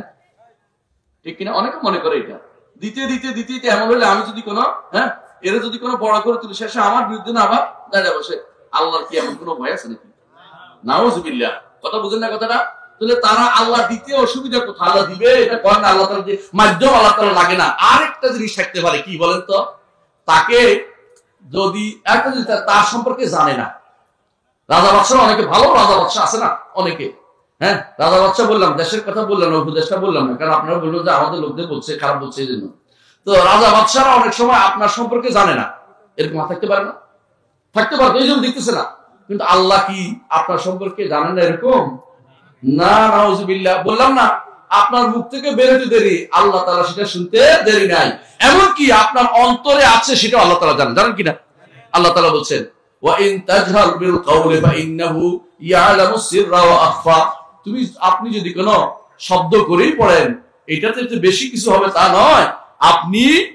আপনি শব্দ করে পড়লে এটা বড় কিছু নয়। আপনি যদি কোনো শব্দ করেও পড়েন, আল্লাহ তাআলা সির জানেন, গোপন জিনিস জানেন, গোপনের থেকে গোপন যা এখনো আসে নাই, ভবিষ্যতে আপনার অন্তরে উদিত হবে, সেটাও আল্লাহ তাআলা জানেন, জানেন কিনা বলেন?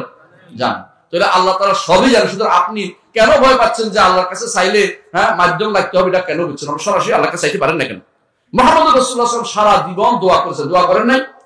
করছেন কিনা? রাসূলুল্লাহ সাল্লাল্লাহু আলাইহি ওয়াসাল্লাম কোনদিন কিনা বলছে, আল্লাহ আমার পিতা ইব্রাহিমের ওসিলায়, আমার পিতা ইসমাইলের ওসিলায়, আল্লাহ আমার এই দরবারের মধ্যে ছোট হাত যেগুলি উঠছে, আমাদের দেশে কয় না, এই যে সমস্ত যার আমল কবুল মনে করেন তার ওসিলায় আপনি আমাদের দোয়া কবুল করেন। কইছেন রাসূল দোয়া করছে? এরকম দোয়া রাসূল জীবনে কোনদিন করছে? আমি আজকে একখানে নামাজ পড়তেছিলাম, মাগরিবের নামাজ পড়ার সময় দেখলাম মাশাআল্লাহ কি দোয়া করতে জানেন, মানে সব বক্সাইতেছে। বক্সা বুঝেন? বক্সানো বুঝেন? মানে মনে হয় যে না এটা ইয়া কি আটা রুটি আর কি শুধু নিক্ষেপ করতেছে মানুষের গায়ে গায়ে। কি জন্য? আমরা যা পড়েছি তার সব আমার দাদা, আমার অমুক অমুক, আচ্ছা এটা তো একটু নিজের দাদা, এরপরে ওলি আব্দাল গাউস কুতুবের কাছে পাঠিয়েছি। আমরা নামাজ পড়তেছিলাম, বলার তো অবস্থা নাই, বলে তো মার দিবে, মনে করলাম নামাজ সুযোগ দিছি, এটা বড় কিছু। কারণ আমরা রফিয়াদান করে নামাজ পড়ি, যদি দেখে যে রফিয়াদান নামাজ হয়তো মসজিদে ধুয়ে ফেলি, তো কয়েকদিন ভয় আছে, এজন্য কিছু বলতেও পারলাম, নামাজের ভিতরে ছিলাম। এর মধ্যে উনি যা করলো, মানে শুধু কেবল নিক্ষেপ করে দিল মরা মানুষের গায়ে। এইটা কি শরীয়তের বিধান? মুহাম্মদ রাসূলুল্লাহ সাল্লাল্লাহু আলাইহি ওয়াসাল্লাম কোনদিন কি বলছে আল্লাহ আমরা যা পড়েছি তার সব সাইয়েদনা আদমের কাছে পৌঁছায় দাও বলছে? আর সাইয়েদনা নূহের কাছে পৌঁছায় দাও বলছে? না। যদি আপনি কারণ হন, অটোমেটিকলি আপনি পাবেন, অটোমেটিকলি আপনি পাবেন। কারণ হলে, কারণ বুঝেন তো, আপনার ছেলেকে নিয়ে এসেছেন মাদ্রাসায়, একটা কারণ। আপনার ছেলেকে মাদ্রাসায় ভর্তি করেছেন, একটা কারণ। আপনার ছেলে সূরা ফাতিহা শিখিয়েছেন, একটা কারণ। আপনি একটা ছেলের জন্য সে পড়ার জন্য তাকে খরচ বহন করছেন, এটা একটা কারণ। কথা বুঝছেন কিনা? আপনি মাদ্রাসা দিয়েছেন, একটা কারণ। একটা ভবন দিয়েছেন, একটা কারণ। কারণ হলে এই কারণ যতদিন থাকে ততদিন আপনার কবর অটোমেটিক সব থাকবে, আপনার চাওয়া ও তথাকথিত নিক্ষেপ করার কোনো প্রয়োজন হবে না। বুঝছেন কি কথাটা? এর প্রমাণ হচ্ছে মুহাম্মদ রাসূলুল্লাহ সাল্লাল্লাহু আলাইহি ওয়াসাল্লাম উম্মতে যত আমল করে সম পরিমাণ আমল তার আমল নামায় যুক্ত হয়। আল্লাহু আকবার। আপনি নিক্ষেপ করতে হবে না, আমি যা পড়ে তার সব রাসূলের কবর পৌঁছে দাও, আপনি পাঠাইতে হবে না, এটা অটোমেটিক আগেই গেছে গা। আপনি শুধু আমলটা শুদ্ধ করেন, শুদ্ধ না হলে ওটা ওখানে পৌঁছার কোনো কারণ নাই। রাসূলের তরিকা মতো হলে রাসূলের দরবারে আমল পৌঁছে যাবে। রাসূলের তরিকা যদি না হয়, যার তরিকায় চলছেন তার তরিকা আমল চলে যাবে। ঠিক বুঝছেন? আপনি আমল কোন তরিকায় করছেন একটু শিখে নেন, কারণ আপনি মুহাম্মদ রাসূলুল্লাহ সাল্লাল্লাহু আলাইহি ওয়াসাল্লামকে আপনার রাসূল মানেন কিনা? মানেন। এর অর্থ হচ্ছে রাসূলকে যদি আপনি মুহাম্মদ সাল্লাল্লাহু আলাইহি ওয়াসাল্লামকে আপনার রাসূল মেনে থাকেন, তার তরিকার বাইরে আর কোন তরিকা শুদ্ধ নাই। আমরা তো কয়টা বের করছি? 4টা। শরীয়ত, তরিকত, হাকিকত, মারিফত। শরীয়ত, তরিকত, হাকিকত, মারিফত। সুবহানাল্লাহ, নাউযুবিল্লাহ, নাউযুবিল্লাহ বলি, ঠিকই বলছেন, নাউযুবিল্লাহ। আল্লাহ তাআলা বলছেন সুম্মা জাআলনাকা আলা শারিআতিন মিনাল আমরি, হে নবী আপনাকে শরীয়তের উপর রেখেছি, আর আপনি বলছেন আমরা সাইডভাগ হয়ে গেছি। নাউযুবিল্লাহ। তরিকত শব্দটা কোরআনে কারিমে এক জায়গায় আসছে, ইল্লা তরিকা জাহান্নাম। বুঝছেন কথা? তরিকত শব্দটা কোরআনে কারিমে কত ভালো অবস্থা, রাসূল হাদিসে আসেই নেই। এই সিস্টেম, যে জিনিসটা আল্লাহ রাসূলের হাদিসে আসে নাই, যে জিনিসটা কোরআনে কারিমে আসে নাই, ওই তরিকত পন্থী কে বানাইলো থাকে? তরিকত ফেডারেশন কোন শয়তানগুলি বসে বসে বানাইছে? এগুলো আল্লাহ তাআলা জি বলেন, রাসূল বলেন না, কিসের ফেডারেশন বানাইছে? ওটা কোথা থেকে আসলো? আর একটা হলো মারিফত। বুঝছেন তো? এটা কি রকম? মারে ধরে মারো নাকি? মারিফত কোথা থেকে বানাইলো এটা? এই মারিফত সিস্টেম কি? আল্লাহকে চিনা হচ্ছে মারিফত। এটাই তো আকীদা। আল্লাহকে যে ব্যক্তি চিনতে পারে না, সে ব্যক্তি কিসের মারিফত? আমাদের যে সমস্ত পীরানে পীর দস্তগীর বলে না, দস্তগীর বুঝেননি? দস্তগীর অর্থ বুঝেননি? হাত ধরে যে আমাকে উঠাইয়া নিয়ে চলিয়া যাবে জান্নাতের দিকে মনে করতেছে। হ্যাঁ, আশেপাশে দেখলাম, আসার সময় দেখলাম বিশাল, আশেপাশে চলতে পারিনি এত মানুষ। আপনাদের আলহামদুলিল্লাহ আপনার অনেক মানুষ আজকে আছেন, মানে এমন অনেক মানুষ যুক্ত হয়েছে এখানে। কি করে তারা জানেন? লাঠি সোটা নিয়ে রাস্তা পাহারা দিচ্ছে, লাঠি সোটা নিয়ে রাস্তা পাহারা দিচ্ছে। আসার সময় দেখলাম ঢুকতে পারিনি, অনেক জাম ওখান দিয়ে আসছি। তো এরা কি করে জানেন? ওরা মনে করে কেউ যদি কোনো ওই চরমোনার সাথে সম্পর্ক রাখে, রাগ করে নামটা বলে ফেললাম কি জন্য, চিনার জন্য।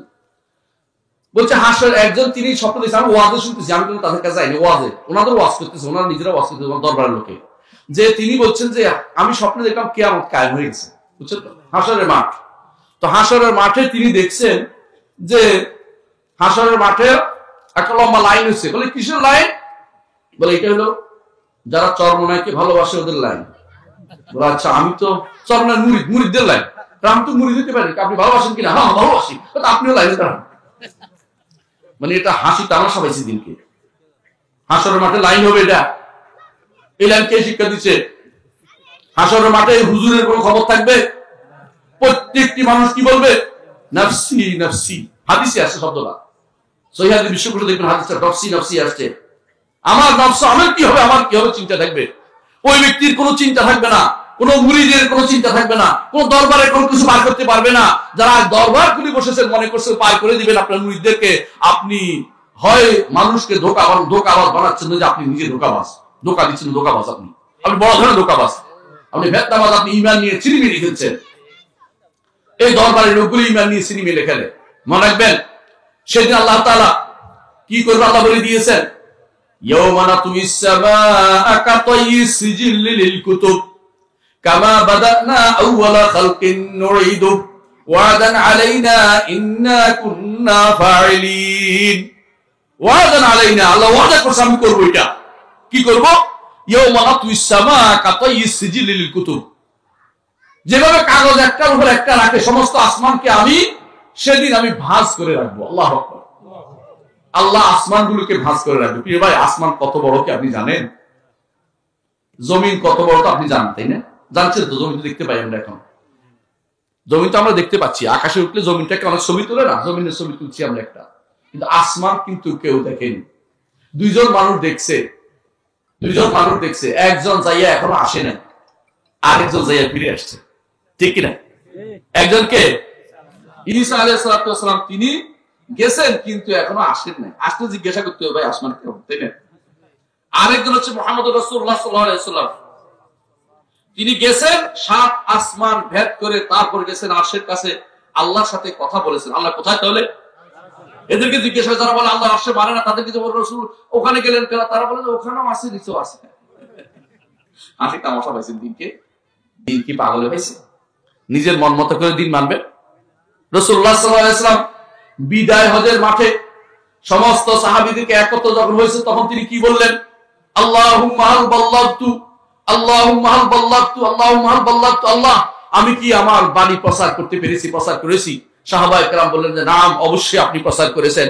তখন রাসূলুল্লাহ সাল্লাল্লাহু আলাইহি ওয়াসাল্লাম আঙ্গুল উপরে উঠিয়ে কি বলেন? আল্লাহুম্মা শাহাদ, আল্লাহ আপনি সাক্ষী থাকুন। কোথায় উঠেছে আঙ্গুল? মুহাম্মদ রাসূলুল্লাহ সাল্লাল্লাহু আলাইহি ওয়াসাল্লাম বলতে পারতেন না আল্লাহ আপনি সাক্ষী থাকুন? বলতে পারতেন না। মুহাম্মদ রাসূলুল্লাহ সাল্লাল্লাহু আলাইহি ওয়াসাল্লাম থেকে দিন বেশি বুঝলো, কারণ বিবেক তাদের নষ্ট হয়ে গেছে। তারা কাদের বিবেক দিয়ে চলে? গ্রিক দর্শনের বিবেক দিয়ে চলতেছে, গ্রিক দার্শনিকদের বিবেক দিয়ে চলতেছে, এরিস্টটলদের বিবেক দিয়ে চলতেছে, প্লেটোর বিবেক দিয়ে চলতেছে। তাদের এই বিবেক তো সাহাবায়ে কেরাম এই বিবেকের জিনিস পায় নাই, বুঝছেন তো? কারণ এটা শুকছে, এই বিবেক ঢুকছে মামুনের খেলাফত আমলে, বনি উমাইয়াদের খেলাফত আমলে আকীদা নষ্ট ছিল না, কারো আকীদা নষ্ট ছিল না। বনি উমাইয়াদের খেলাফত আমলে এই জাতীয় আকীদা খারাপ ছিল না। সর্বপ্রথম এটা ঢুকছে খলিফা মামুনের সময়, এর আগ পর্যন্ত এই পেশাল ঢুকে না। এই পেশাল ঢুকে তারা আল্লাহ তাআলার হাত অস্বীকার করতে। আল্লাহ তাআলা কি বলতেছেন? ইয়াওমা নাতুইস সামাআ কাতাইয়িস সিজিলিল কুতুব। অন্য আয়াতে আল্লাহ তাআলা বলছেন ওয়াস সামাওয়াতু মাতউইয়াতুম বিয়ামিনিহি। আল্লাহ তাআলা বলছেন যে তিনি সমস্ত আসমানকে তিনি ডান হাতে ভাঁজ করে রাখবেন, ডান হাতে। আর কি বলছেন? অন্য হাতে কি রাখবেন? হাদিসে আছে রাসূলুল্লাহ সাল্লাল্লাহু আলাইহি ওয়াসাল্লাম বলেছেন তিনি আর মুষ্টির ভিতরে রাখবেন। কোরআনে কারীমে আল্লাহ তাআলা বলছেন যে ওয়াল আরদু জামিআন ক্বাবদাতুহু ইয়াওমাল কিয়ামা, সমস্ত জমিন আল্লাহর মুষ্টির ভিতরে থাকবে। আল্লাহু আকবার, কত বড় হাত! তার হাত আছে কিনা? হাত না মানলে ঈমান থাকবে? থাকবে না। এই মানুষগুলো হাতকে অস্বীকার করে এবং বলে আমাদেরকে বলে দেহবাদী। কোথেকে কিসে দেহবাদী? আল্লাহ যেটা বলছে আমরা এটা বলছি। আরবের মুশরিকরা মুহাম্মদ রাসূলুল্লাহ সাল্লাল্লাহু আলাইহি ওয়াসাল্লামকে কি বলতো আপনি জানেন তো? কি বলতো? গণক না, গণকও বলতো, গণক বলতো, আলামিত বলতো বিশ্বাসতার কারণে। আর বদনামি করার জন্য তখন কি বলতো? জাদুকর, গণক, কবি, জিনে ধরেছে, ভূতে ভাইছে, বুঝলেন না? যদি ভূত বলা বলতো, ভূত বলতো না, মানে জিনে ধরেছে বলতো। ভূত তো যাই বলে এমনি যাইছে। ভূত কেন বলে জানেন? হ্যাঁ, ভূত কেন বলে? ভূত অর্থ ভবিষ্যৎ। ওরা মনে করে জিনেরা ভবিষ্যৎ জানে, জন্য ভূত বলে। আমরা ভূত বলি না, ভূত বলবেন না। হ্যাঁ, ভূত কেউ বলবেন না। আমি বলতে চাচ্ছি ওরা বলতো এটা, ওরা বলতো কারণ মনে করে জিনেরা ভবিষ্যৎ জানে, এই জন্য জিনেরা জিজ্ঞাসা করে, কিন্তু কাফের হয়ে গেছে, বুঝছেন তো? কেউ যদি জিন হাজির করে এই জন্য জানার জন্য, কি জানার জন্য? আমার কি রোগ হয়েছে বলো তো, জিন কি তোমার প্যানের ভিতরে ঢুকে বের করে দিবে? জিন কি ডাক্তার? জিনরা আরো বেশি খারাপ অবস্থায় আছে, কিছু জানে না। এই জন্য দেখেন না, সাধারণ একটা মুসল্লিও জিনের ধমক দিলে জিন আটকে থাকে, যাইতে পারে না। জিন ভয়ে মাঝে মধ্যে বলে না আমার ছেড়ে দেন, ছেড়ে দেন, ছেড়ে দেন, বলে না, মানে ভীষণ ভয় পায়।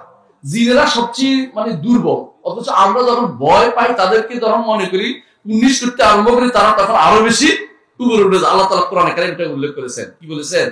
ওয়া আন্নাহু, কোরআন সূরা জিনের মধ্যে উল্লেখ করেছেন, ওয়া আন্নাহু কানা রিজালুম মিনাল ইনসি ইয়াউযুনা বিরিজালিম মিনাল জিন্নি ফাযাদুহুম রাহাকা। কিছু মানুষ আছে এরা জিনের আশ্রয় নেয়, জিনে বলে যে পাইছি রে পাইছি, এবারে তারে দেখাইছাম 12 শিকার, কি বলে 12 শিকার দেখাইছাম না, বলে 12 শিকার দেখাইছাম তারে, মানে জিনে তখন তারে পেয়ে বসে। আর যদি আপনি সকাল বিকাল সূরা কি পড়বেন? ফালাক, নাস, ইখলাস 3 সূরা পড়েন, আর আয়াতুল কুরসি পড়েন, বিশ্বাস করুন মুহাম্মদ রাসূলুল্লাহ সাল্লাল্লাহু আলাইহি ওয়াসাল্লাম বলছে জিন আপনার কাছে আসতে পারবে না। আর যদি কোনো আপনি যদি সূরা বাকারা পড়েন সকাল বিকাল, তাহলে পুরোটা পড়া জরুরি না, যদ্দূর পারেন পড়বেন, আপনাকে জাদু কোনো কাজ করতে পারবে না। আমার কথা না, কার কথা? মুহাম্মদ রাসূলুল্লাহ সাল্লাল্লাহু আলাইহি ওয়াসাল্লাম বলে দিয়েছেন, আমাদেরকে জানিয়ে দিয়েছেন। এর অর্থ হচ্ছে রাসূল বলছেন লা তাস্তাতিউ আল বাতালা, যারা বাতিলপন্থী জাদুকর তারা কোনো ক্ষতি করতে পারবে না, এটা বিশ্বাস রাখতে হবে। মদিনার একটা ঘটনা বলি শুনেন। মদিনার এক লোকে, নারী গঠিত ব্যাপার তো বলা দরকার বুঝার জন্য, আপনাদের অনেক উপকার হবে। এক লোকে তার এক ওই গুণিন কয় না, গুণিন আপনার দেশে খোনকার কয় অনেকে, এর তাই বলছে যে ওই মেয়েরে পেতে হলে কি করতে হবে এই ব্যবস্থা নেন, আমি টাকা পয়সা যা আসে সব দিব। মানে এরকম তো সারা দুনিয়াতে পচা জিনিস আছে, বুঝলেন তো? সবচেয়ে নিকৃষ্টতম কাজ হচ্ছে মেয়ের পিছনে দৌড়ানো। বিয়ে করবেন সন্তান উৎপাদনের জন্য, মেয়েদের জন্য ভালোবাসা এই সমস্ত ফালতু জিনিস নিয়ে যারা থাকে এদের ব্যক্তিত্বহীন মানুষ। এরা ব্যক্তিত্ব নাই, এরা শুধু চিন্তা করতে হবে বিয়ে কি জন্য হবে, সন্তান হবে। আল্লাহর দুনিয়ার একটা সন্তান যদি আমার জন্য সুবহানাল্লাহ আলহামদুলিল্লাহ পড়ে, এটা আমার কাজে লাগবে, এগুলো চিন্তা করবে না যে পিছনে মেয়েদের পিছনে ফুল করে হাঁটবে। এগুলো হচ্ছে নিকৃষ্টতম মানুষ, পুরুষ চরিত্র না। পুরুষ হতে পারে, আপনার মেয়ে রয়ে গেছে, মেয়ের পিছনে হাঁটতেছে না। কি আমার জন্য একটা ব্যবস্থা করে দেন, বুঝছেন? কি ব্যবস্থা করে দিবে? তাবিজ করবে, বুঝছেন তো? ও অনেক চেষ্টা করছে, কিন্তু কোন ক্রমে ওই পরিবারে কোনো জাদু কাজ করতেছে না, বুঝলেন কথাটা? এখন সে গেছে নিজেই গুণিন যায় উপস্থিত হয়েছে বাড়িতে। ইমাম সাহেব হচ্ছে, ইমাম সাহেব আপনি কি আমল করেন? বলে কেন? আমি তো নামাজ কর্ম করি। না, কিছু একটা তো করেন যে কারণে আপনার এখানে মনে শয়তানটা ঢুকে না, মানে নিজে করেন এটা বলেনি। তো বলতেছে আমি তেমন কিছু করি না, তবে সকাল বিকেল আমরা সূরা বাকারা পড়ি, আমাদের পরিবারের সবাই সূরা বাকারা পড়ে, বাস আর কিছু বলা লাগে নাই। এই বেটা বুঝে গেছে যে সূরা বাকারা যতক্ষণ পড়বে এদেরকে আমি কোনোদিনই আর কোনোভাবেই ঠকাইতে পারবো না। বিশ্বাস করুন, আপনি অভ্যাস করে দেখুন আপনার পরিবারে। আর যারা তথাকথিত জাদুর পিছনে দৌড়াচ্ছেন, কালো জাদু, লাল জাদু, অমুক জাদু, তমুক জাদু কইয়া আপনারা পয়সা খরচ করতেছেন অনবরত, এগুলি সব বাদ দিয়ে আল্লাহর কোরআন নিয়ে থাকুন। মুহাম্মদ রাসূলুল্লাহ সাল্লাল্লাহু আলাইহি ওয়াসাল্লাম বলেছেন আলাইকুম বিশিফাইন, দুইটা শিফাকে তোমরা গ্রহণ করো, একটা কি? কোরআন, বুঝছেন তো? এই শিফা অবশ্যই গ্রহণ করতে হবে। শিফা কিভাবে করবেন? শিফা অর্থ কি? এটা তাবিজ বানাই পকেটে দেয়া তো কি? পড়তে হবে, আমল করতে হবে, আমল করতে হবে। এইটা না কই আমরা সবগুলি কি তাবিজ বানাই দিয়ে দিছি। আর কিছু মানুষ তো তাবিজ না, শুধু কি নকশা আছে, কি বিসমিল্লাহ হচ্ছে 92, না বিসমিল্লাহ 786, মুহাম্মদ হচ্ছে 92, অমুক হচ্ছে এত। সূরা বাকারার একটা সংখ্যা আছে বিশাল, সূরা আল ইমরানের একটা আছে, নেসার একটা আছে, সংখ্যা বানাই হচ্ছে কোরআন কারীম। আউযুবিল্লাহ। এই জন্য ইমাম ইবনে আব্বাস রাদিয়াল্লাহু বলেছেন, আর ইবনে আব্বাস রাদিয়াল্লাহু কে, তিনি হাবরুল উম্মাহ, উম্মতের মধ্যে শ্রেষ্ঠ রাদিয়াল্লাহু আনহু সাহাবী। তিনি বলতেছেন, মান তাআল্লামা আবাজা ফাকাদ তাআল্লামা বাবা মিনাস সিহর, যে কেউ আবজাদের হিসাব শিখছে বাস্তবায়ন করার জন্য সে ব্যক্তি জাদু শিখছে। আবজাদের হিসাব মানে জাদু শিখা, বুঝেন তো? আবজাদের হিসাব বুঝেন? আলিফ বা জিম দাল এটা লিখতে পারে, কোনো অসুবিধা নাই, কিন্তু যখন বলবেন আলিফে 1, বাতে 2, জিমে 3, দালে 4, বুঝছেন তো? হাওয়াজ হাতে 5, ওয়াতে 6, জাতে 7, হ্যাঁ, প্রতি হাতে 8, 9, তোয়াতে 9, ইয়েতে 10, 10-এর পরে 11 নাই, বুঝছেন তো? 10-এর পরে 20, 30, 40, 50, 60, 70, 80, 90, 100, 100-এর পরে 101 নাই, 100-এর পরে 200, 300, 400 হতে 1000 পর্যন্ত গেছে। 10 জাকে যাইয়া গানের মধ্যে 1000 বানাইছে, বুঝছেন তো? এরপরে এগুলি হিসাব করে আপনার নাম যদি কোনো হয় কলিম, কাপে 30, কাপে 20, লামে 30, ইয়েতে 10, মিমে 40, এগুলি কত হয়েছে? আপনি হচ্ছেন এত, এত দিয়ে আপনার মায়ের নাম দিয়ে ভাগযোগ করে, এরা হচ্ছে জাদুকর। এদের কাছে কোনো যাবেন না, এরা বসে অঙ্ক করে। যারা আপনার নাম বাপের নাম জিজ্ঞাসা করবে, মায়ের নাম জিজ্ঞাসা করবে, বুঝবেন যে এটা জাদুকরি করতেছে, আমার এক বিপদে ফেলবে। বলবো যে না, আমি শুধু নাম বলবো না, কোন নাম বলবো কি জন্য? তোমার মায়ের নাম কেন বলবো আমি? মায়ের নাম কোনদিন বলবেন ওদের কাছে, ওরা ফাঁকিবাজি করবে, কোনো না কোনো সে আপনার ক্ষতি করবে। কেন? যাতে করে আপনি সারাদিন ওর কাছে তাবিজ হুজুর দৌড়ান, সারা জীবন জন্য তাবিজ হুজুর ভালো হলো না তো কিছুদিনের জন্য একটা দিবে, শয়তান টিভি ধরে রাখে, আবার কিছুদিন ওর সাথে একেবারে ভালো হয়। কেন জানেন? আসল কথা কি জানেন? কোনো কোনো সময় তাবিজ আনলে ভালো হয় না, ভালো হয় কিনা? অনেকে আছে অভিজ্ঞতা দিয়ে শরীয়ত বানাচ্ছে, অভিজ্ঞতা দিয়ে কোন শরীয়ত হয় না, মনে রাখবেন। অভিজ্ঞতা বুঝেন? আপনি যদি মনে করেন যে বলছে ওখান থেকে পানি পড়া আনছিলাম, ওখান থেকে ওই কল থেকে পানি আনছিলাম বলে আমার পেট ব্যথা ভালো হয়ে গেছে, এখন থেকে সবাই কি ওই কল থেকে পানি আনবে? তাই তো করে, তাই করে ভাই। আমার ঝিনাইদহে একবার একটা কল বসাইছে খেতে পানি দেওয়ার জন্য, বুঝছেন তো? এক মহিলা ওখান থেকে একটু পানি এনে খাইয়া পেট ব্যথা ছিল, হঠাৎ করে ভালো লাগছে। আসলে দেখে তো অনেক সময় পেটে ব্যথা এমনি থাকে, পানি খাইছে আর ভালো হয়ে গেছে, বুঝছেন? ওই পাশের বুঝানটা বলছে, বুঝান ওই বুঝান তো বুঝেন না, বুঝান তো বুঝেন, বুঝান ওই কল থেকে পানি খেয়েছে, পেট ব্যথা ভালো হয়ে গেছে। বুঝানো তো সারা বিকেল সারা গ্রাম করে বলছে, রাষ্ট্র করে বলছে কি ওই কলের পানি খেলে ক্যান্সার ভালো হয়ে যায়, পেট ব্যথা না শুধু, ওর ক্যান্সার ভালো হয়ে গেছে। এর পরদিন দেখা গেছে ক্যান্সার না শুধু, যার যত রোগ আছে সব রোগ ভালো হয়ে যায়। ওখানে এমন অবস্থা হচ্ছে ঝিনাইদহে, সেই ঘটনা পত্রিকা আসছে, আপনারা দেখবেন, এমনকি পুরো এলাকা এই কলের পানির জন্য হাহাকার পড়ে গেছে। সকাল পর্যন্ত 10,000 মহিলা রয়েছে এখানে, 10,000 মহিলা কি জন্য? কলের পানির জন্য। বাধ্য হয়ে তারা কি করবে? মানুষের জমি জমা শেষ, কারণ চারপাশে তো মানুষ হাঁটে, জমি জমা সব শেষ হয়ে গেছে। তারা কিন্তু বেড়া দিছে, বেড়া ভাঙিয়ে মাটি পর্যন্ত লেগে গেছে, এখন পানি না, মাটি চলে গেছে, মাটি পর্যন্ত তাদের কাছে লেগে গেছে, বুঝছেন তো? এই সবটা কি? সবটা কি শিরিক? শিরিক ছাড়া কিছু না, শিরিক ছাড়া কিছু না। কথা বুঝতে পারছেন? এগুলো সবগুলো হচ্ছে শিরিক। এই শিরিক আপনি আশ্চর্য হবেন যে এইটাতে শিরিক বেশিরভাগ আমাদের মায়েরা এর সাথে জড়িত। এরা বেশিরভাগে মনে করে যে আমার ছেলেটাকে বাঁচাইতে হবে, ছেলে যদি মরেও যায় আপনি শিরিক করতে যাবেন না। কথা বুঝাতে পারছি? ইবনে তাইমিয়া রাহমাতুল্লাহ একটা ঘটনা উল্লেখ করেছেন, সেটা শোনাই বলি। বলতেছে কখনো কখনো উটের কি হয়, পেট ফাঁপে যায়, তো কি করে কবরস্থানে নিয়ে যায়। কবরস্থানে নিয়ে গেলে উটের পেট ফাঁপা থেকে পায়খানা পিছন দিয়ে বের হয়ে পেট সাফ হয়ে যায়। তো তারা মনে করে আল্লাহর ওলি, কয়েকদিন আল্লাহর ওলি ছিল না। ঘটনা হচ্ছে মানুষ এবং জিনেরা কবর আযাব শুনতে পায় না। উনি ইবনে তাইমিয়া বলতেছে, তো এ তো উট, এ তো মানুষ ও জিন না, এটা কবর আযাব শুনে ভয়ে পেট সাফ করে ফেলেছে, বুঝছেন তো? ভয়ে পিছন দিয়ে খুলে গেছে রাস্তা, এখন সে পেট সাফ হয়েছে। এইটা ভাই কোনো ওলি আল্লাহর লক্ষণ না, এটা হচ্ছে তার বিপদে, মানে এই যে একটা বিপদে আছে লোকটা কবরওয়ালা, এটা বিপদের লক্ষণ। সুতরাং আপনি কোনো কিছু এরকম পাইলেই খুশি হয়ে দিবেন না। এই যে অনেক সময় মানুষের পেট ধরে রাখে শয়তানে, কি জন্য? যা পাশের বাড়িতে কবরে দিয়ে আস, একটা টাকা দিলে পেটটা ছেড়ে দেয়, টিভি ধরে রাখে, একটা নাম টিভি ধরে রাখে শয়তান। কারণ শয়তান মানুষের কোথায় কোথায় ঘুরে? রন্ধ্রে রন্ধ্রে ঘুরে। কথা বুঝতে পারছি তো? এই যে মানুষের রন্ধ্রে রন্ধ্রে ঘুরে, এর মাধ্যমে মানুষ কি করে? মানুষ শয়তান মানুষকে ধোঁকা দেয়। মনে রাখবেন, আল্লাহর কোরআন রাসূলের হাদিসের বিরোধী হলে এই শিরকি আমলগুলি যদি কেউ করে সঙ্গে সঙ্গে কাফের হয়ে গেছে, মুশরিক হয়ে গেছে। এই কোন অভিজ্ঞতায় প্রাপ্ত হলেও নেওয়া যাবে না যদি মুহাম্মদ রাসূলুল্লাহ সাল্লাল্লাহু আলাইহি ওয়াসাল্লাম নিষেধ করে থাকেন, কোরআন নিষেধ থাকে। এই জন্য যদি আপনার ছেলে ভালো হয়ে যায় তাবিজ নিতে পারবেন না, তাবিজ নেওয়া যাবে না। ভালো হওয়ার জন্য তাবিজ ছাড়া ভালো হয়, তাবিজ ছাড়া ভালো হয়। এই জন্য আমরা যারা তাবিজ নেই না, আমরা কি সব বলে গেছি না বাঁচিয়ে আছি ভাই? বিশ্বের অনেক দেশ আছে যেখানে মানুষ তাবিজ চিনে না, ওখানে মানুষ কি সব বলে গেছে? ওখানে সব তাবিজ কোথায় করতে গেল, ওদের তাবিজ নেই না। ওরা পাগল মনে করবে তাবিজ দিলে, কেন আমি গলার মধ্যে এতগুলি বাঁচবো কি জন্য? আর আপনি আপনার সন্তানের হাতের মধ্যে এতগুলি, গলার মধ্যে এতগুলি বাজে দিয়েছেন, এগুলি কি শিরিক নয়? এগুলি অবশ্যই শিরিক, কারণ আপনি মনে করতেছেন যে এই কারণে বাঁচা যাবে না। অনেকে মনে করে এটা বাঁচাবে, তো বড় শিরিক। আর এর কারণে বাঁচতে মনে করলো এটা কি হবে? ছোট শিরিক হবে। কারণ এটা তো শরীয়ত আমাদেরকে এইভাবে বাঁচতে বলেন নাই, বাঁচতে আমাদেরকে বলেন নাই। আমাদের কোরআন দিয়ে পড়তে বলেছে, ফু দিতে বলেছে, জায়েজ আছে। কি বলতে হচ্ছে?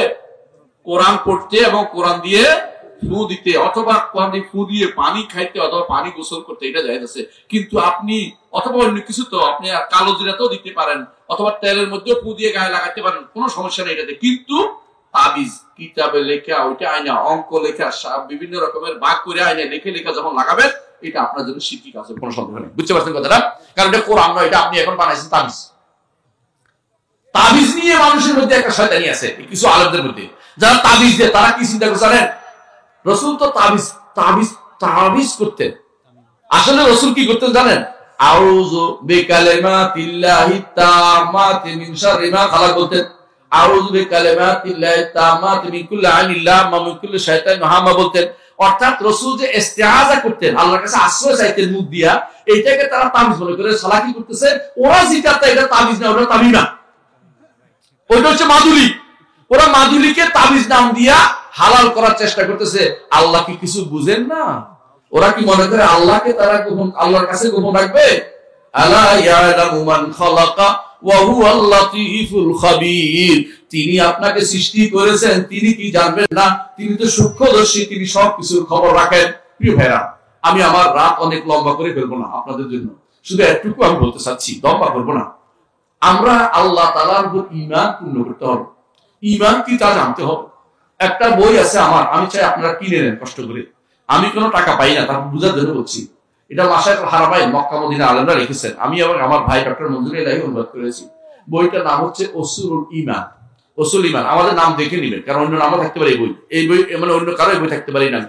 উসুল ঈমান বইটা পড়বেন, বাসায় পড়বেন, সন্তানকে পড়াবেন, সকাল বিকাল ঘরে পড়বেন। কেন পড়বেন জানেন? ঈমানটা শুদ্ধ করার জন্য। ঈমান নষ্ট হয়ে যায়, ঈমান নষ্ট হয়, ওযু নষ্ট হয় না? ওযু নষ্ট হলে ঈমানও তার নষ্ট হয়ে যেতে পারে। ঈমান নষ্ট হলে সমস্যা কি? ওযু নষ্ট হলে ওযু আবার করলে অন্তত সালাতের আরেক সালাত পর্যন্ত ওযু নষ্ট হলে কোনো সমস্যা নাই। কিন্তু ঈমান এমন একটা জিনিস যেটা কয় মিনিট না থাকলে বাঁচা যাবে কত? ধরুন 10 মিনিট আপনার ঈমান নাই, ঠিক আছে, চলবে? কি অসুবিধা হবে বলেন তো? সারা জীবনের আমল শেষ। 10 মিনিট না, 10 সেকেন্ডের জন্য যদি কোনো আপনার ঈমান না থাকে, আপনি যে হজ করে আসছেন, থাকবে? থাকবে না। তাহলে ঈমানের পাহারা সবচেয়ে বড় পাহারা, ঈমানকে শিক্ষা সবচেয়ে বড় শিক্ষা। ঈমানকে শিক্ষা দেয় এই মাদ্রাসাগুলো। ঈমানকে শিক্ষা দেয়। ঈমান কিভাবে হয় এটা বুঝছেন কি? ঈমান হতে হলে ঈমানের রকম কয়টা কে বলতে পারবেন? দেখি ঈমানের রকম কয়টা? ঈমানের রকম কয়টা?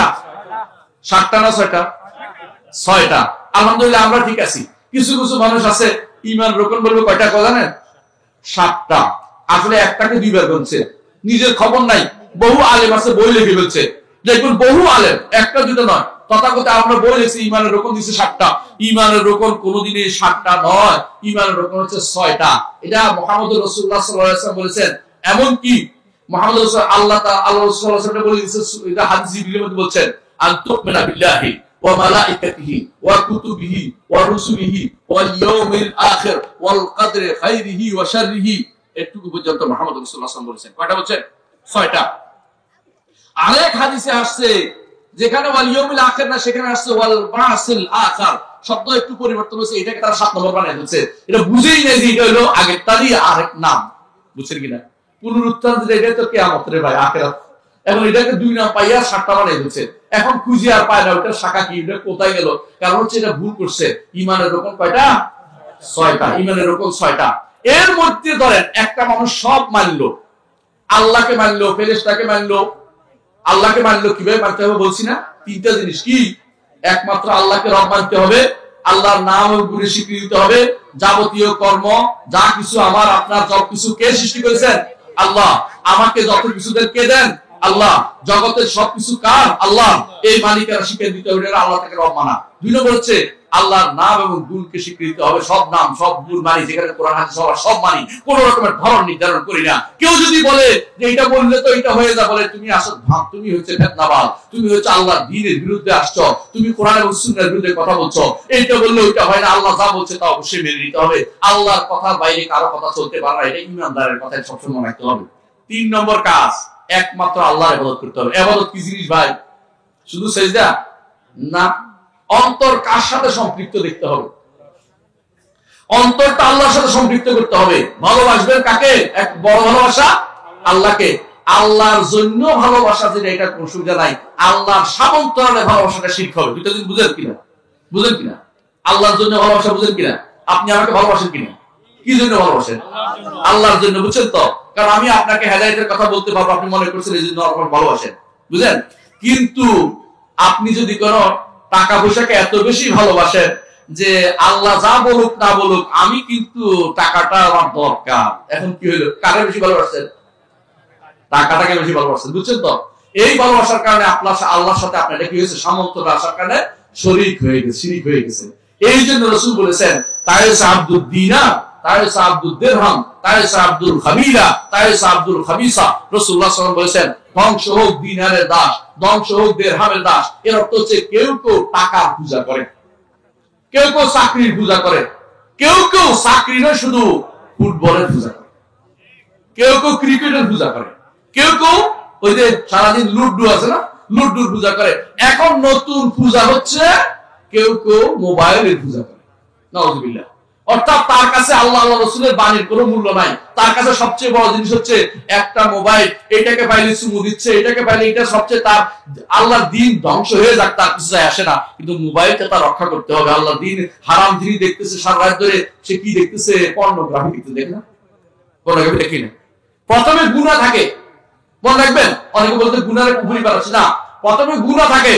যখন গুনাহটা তার কাছে বেপরোয়া অবস্থায় চলে যায়, আল্লাহর দ্বীন যেটা ইচ্ছা করুক আমি দেখবো, এটা কোনো সমস্যা নাই, হালাল হারাম মানি না, তখন সে কি হয়ে যায়?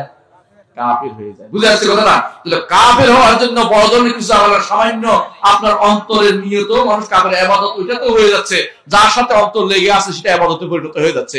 এই জন্য অন্তর বিষয়টা অনেক বেশি মারাত্মক জিনিস। অনেকে বুঝতে পারে না, অনেকে মনে করে আমি তো সেজদা করতেছি না, সেজদা করা লাগে না। এর প্রমাণ আপনাদের দিচ্ছি, শুনেন। শাইখুল ইসলাম মুহাম্মদ আব্দুল্লাহ রাহমাতুল্লাহ একটা ঘটনা উল্লেখ করেছেন। তিনি বলেছেন, হাদিসটা কেউ দুর্বল বলেছেন, কেউ হাসান বলেছেন। তিনি বলেছেন তার কিতাবের মধ্যে, কিতাবটা হচ্ছে কিতাবুত তাওহীদ। কিতাবুত তাওহীদ তিনি বলেছেন এক লোকে বহু আগে এক লোকে কি করছে, দুই লোক যাচ্ছিল এক রাস্তা দিয়ে, আগেকার আমাদের এই উম্মত না, আগের উম্মতের। রাস্তা যাওয়ার সময় বললো এখানে একটা মূর্তি আছে, এর কিছু না দিলে এই রাস্তা দিয়ে তোমাকে যেতে দেয়া হবে না। দুইজনে বলছে যেতে দেওয়া হবে না। তখন একজনে বললো যে আর যাইতে যেহেতু হবেই, তো একটা পোকামাকড় মাইরা দিয়া পার হয়ে গেছে, আর মানে দান করছে, এটা কি করছে? বলি দিছে। আরেকজন বলছে আমি বলি দিব না, আমি আল্লাহ ছাড়া কারোর জন্য কিছু দেই না। এই কথা বইয়া চলে গেছে। খেয়াল করেন, এরে চলতে গেছে, মাইরা তারা মেরে ফেলছে, আর ও বেঁচে গেছে। যে মরে গেছে সে কোথায় গেছে? জান্নাতে। যে বেঁচে গেছে কোথায় গেছে? জাহান্নামে। পার্থক্য কেন হয়েছে জানেন? কারণ শিরক করে গেছে, আরে ঈমান টিকিয়ে রাখছে। আপনি যাওয়ার সময়, রাস্তা দিয়ে যাওয়ার সময় মনে হয়েছে আল্লাহ রে এই গরম গরম মাজা যদি 1 টাকা না দিয়ে যায়, যদি গাড়িটা উল্টে দেয়, কি করবি? এই 10 টাকা দিয়ে আস। কে কইল এটা? আমি কই নাই ভাই। ড্রাইভার সাহেব, তার কাছে এখন ভয় লাগছে যদি গাড়িটা উল্টে দেয়। এইটা হচ্ছে শিরকি ভয়, এটা হচ্ছে শিরকি ভয়, এটা হচ্ছে গোপন ভয়। অন্তরের ভিতরে আপনি আল্লাহর চেয়ে বেশি ভয় করেছেন কবরওয়ালাকে। বিশ্বাস করুন, কবরওয়ালার কোনো ক্ষমতা নাই, কোনো ক্ষমতা নাই, টাকা পয়সার কোনো ক্ষমতা নাই, কবরের উপর সম্পর্কে কোনো খবর নাই। আপনার কিচ্ছু করতে পারবে না, কোনো ক্ষতি করতে পারবে না। আমি চ্যালেঞ্জ দিয়ে বললাম কিচ্ছু কোনো কবরওয়ালা ক্ষতি করতে পারবে না। কিন্তু আপনি কবরওয়ালারে খুশি করার জন্য কেউ জবে করে, কেউ টাকা দেয়। 1 টাকা যদি কেউ কবরে, তার ঈমান শেষ। 1 টাকা যদি কেউ মাজারে দিয়ে আসে, তার ঈমান শেষ, তার হজ শেষ, তার জীবনের সমস্ত আমল বরবাদ হয়ে যায়। 1 টাকা যদি কেউ দেয়, কারণ সে কি জন্য দিছে টাকা? 2টা জিনিস, হয় ভয়ে দিছে না আশায় দিছে। আল্লাহ তাআলা কি বলছেন? উদু রাব্বাকুম তাদাররুআন ওয়া খুফিয়া, তোমরা তোমাদের রবকে ডাকো কান্না করে এবং গোপনে। আরো বলেছেন ভয় করে আশা করে একমাত্র আল্লাহকে ডাকতে বলেছে। ভয় এবং আশা শুধুমাত্র তার কাছে হবে। হ্যাঁ, দুনিয়ার বুকে আপনার সামনে একটা মানুষ আছে, আপনি বলতে ভাই ওই পানিটা আমাকে দাও তো, একটু বলতে পারবেন, সমস্যা নাই। কিন্তু যে অনুপস্থিত আছে, অনুপস্থিত এবং মৃত, জীবিত নয়, মৃত এবং অনুপস্থিত এবং আপনার সামনে নাই, এমন কারো কাছে কিছু চাওয়া হলো কি শিরক। কোনো সন্দেহ নাই, কবরওয়ালা মৃত, কবরওয়ালা কোনোদিন জীবিত না। কবরে যে জীবন আছে, প্রত্যেকটি মানুষেরই জীবন আছে কবরে।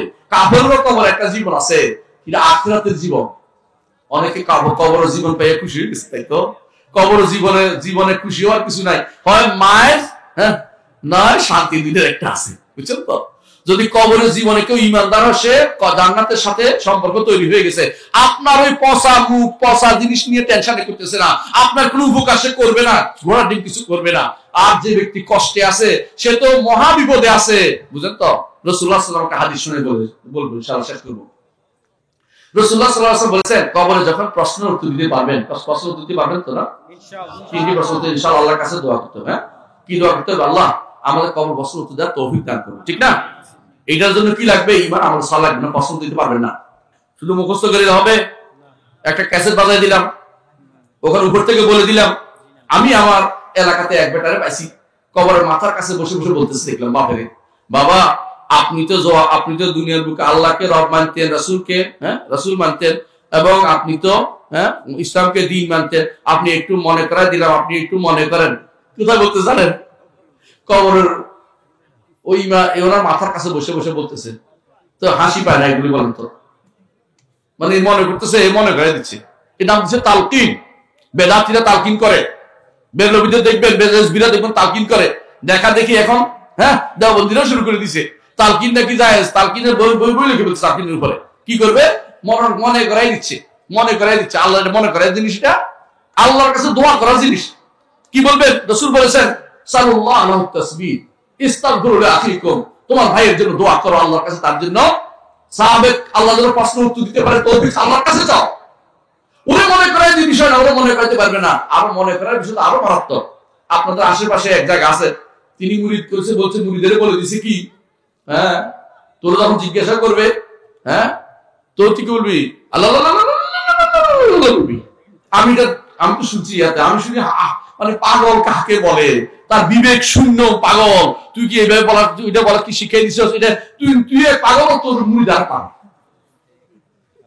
এটা কি আখিরাতের বিষয় আল্লাহ আল্লাহ বলবে? যেন প্রশ্ন জিজ্ঞাসা করতে না পারে, বলতে থাকবি। নাউযুবিল্লাহ। আবার কেউ কেউ বিশ্বাস করে কবরে উনি চলে আসবেন।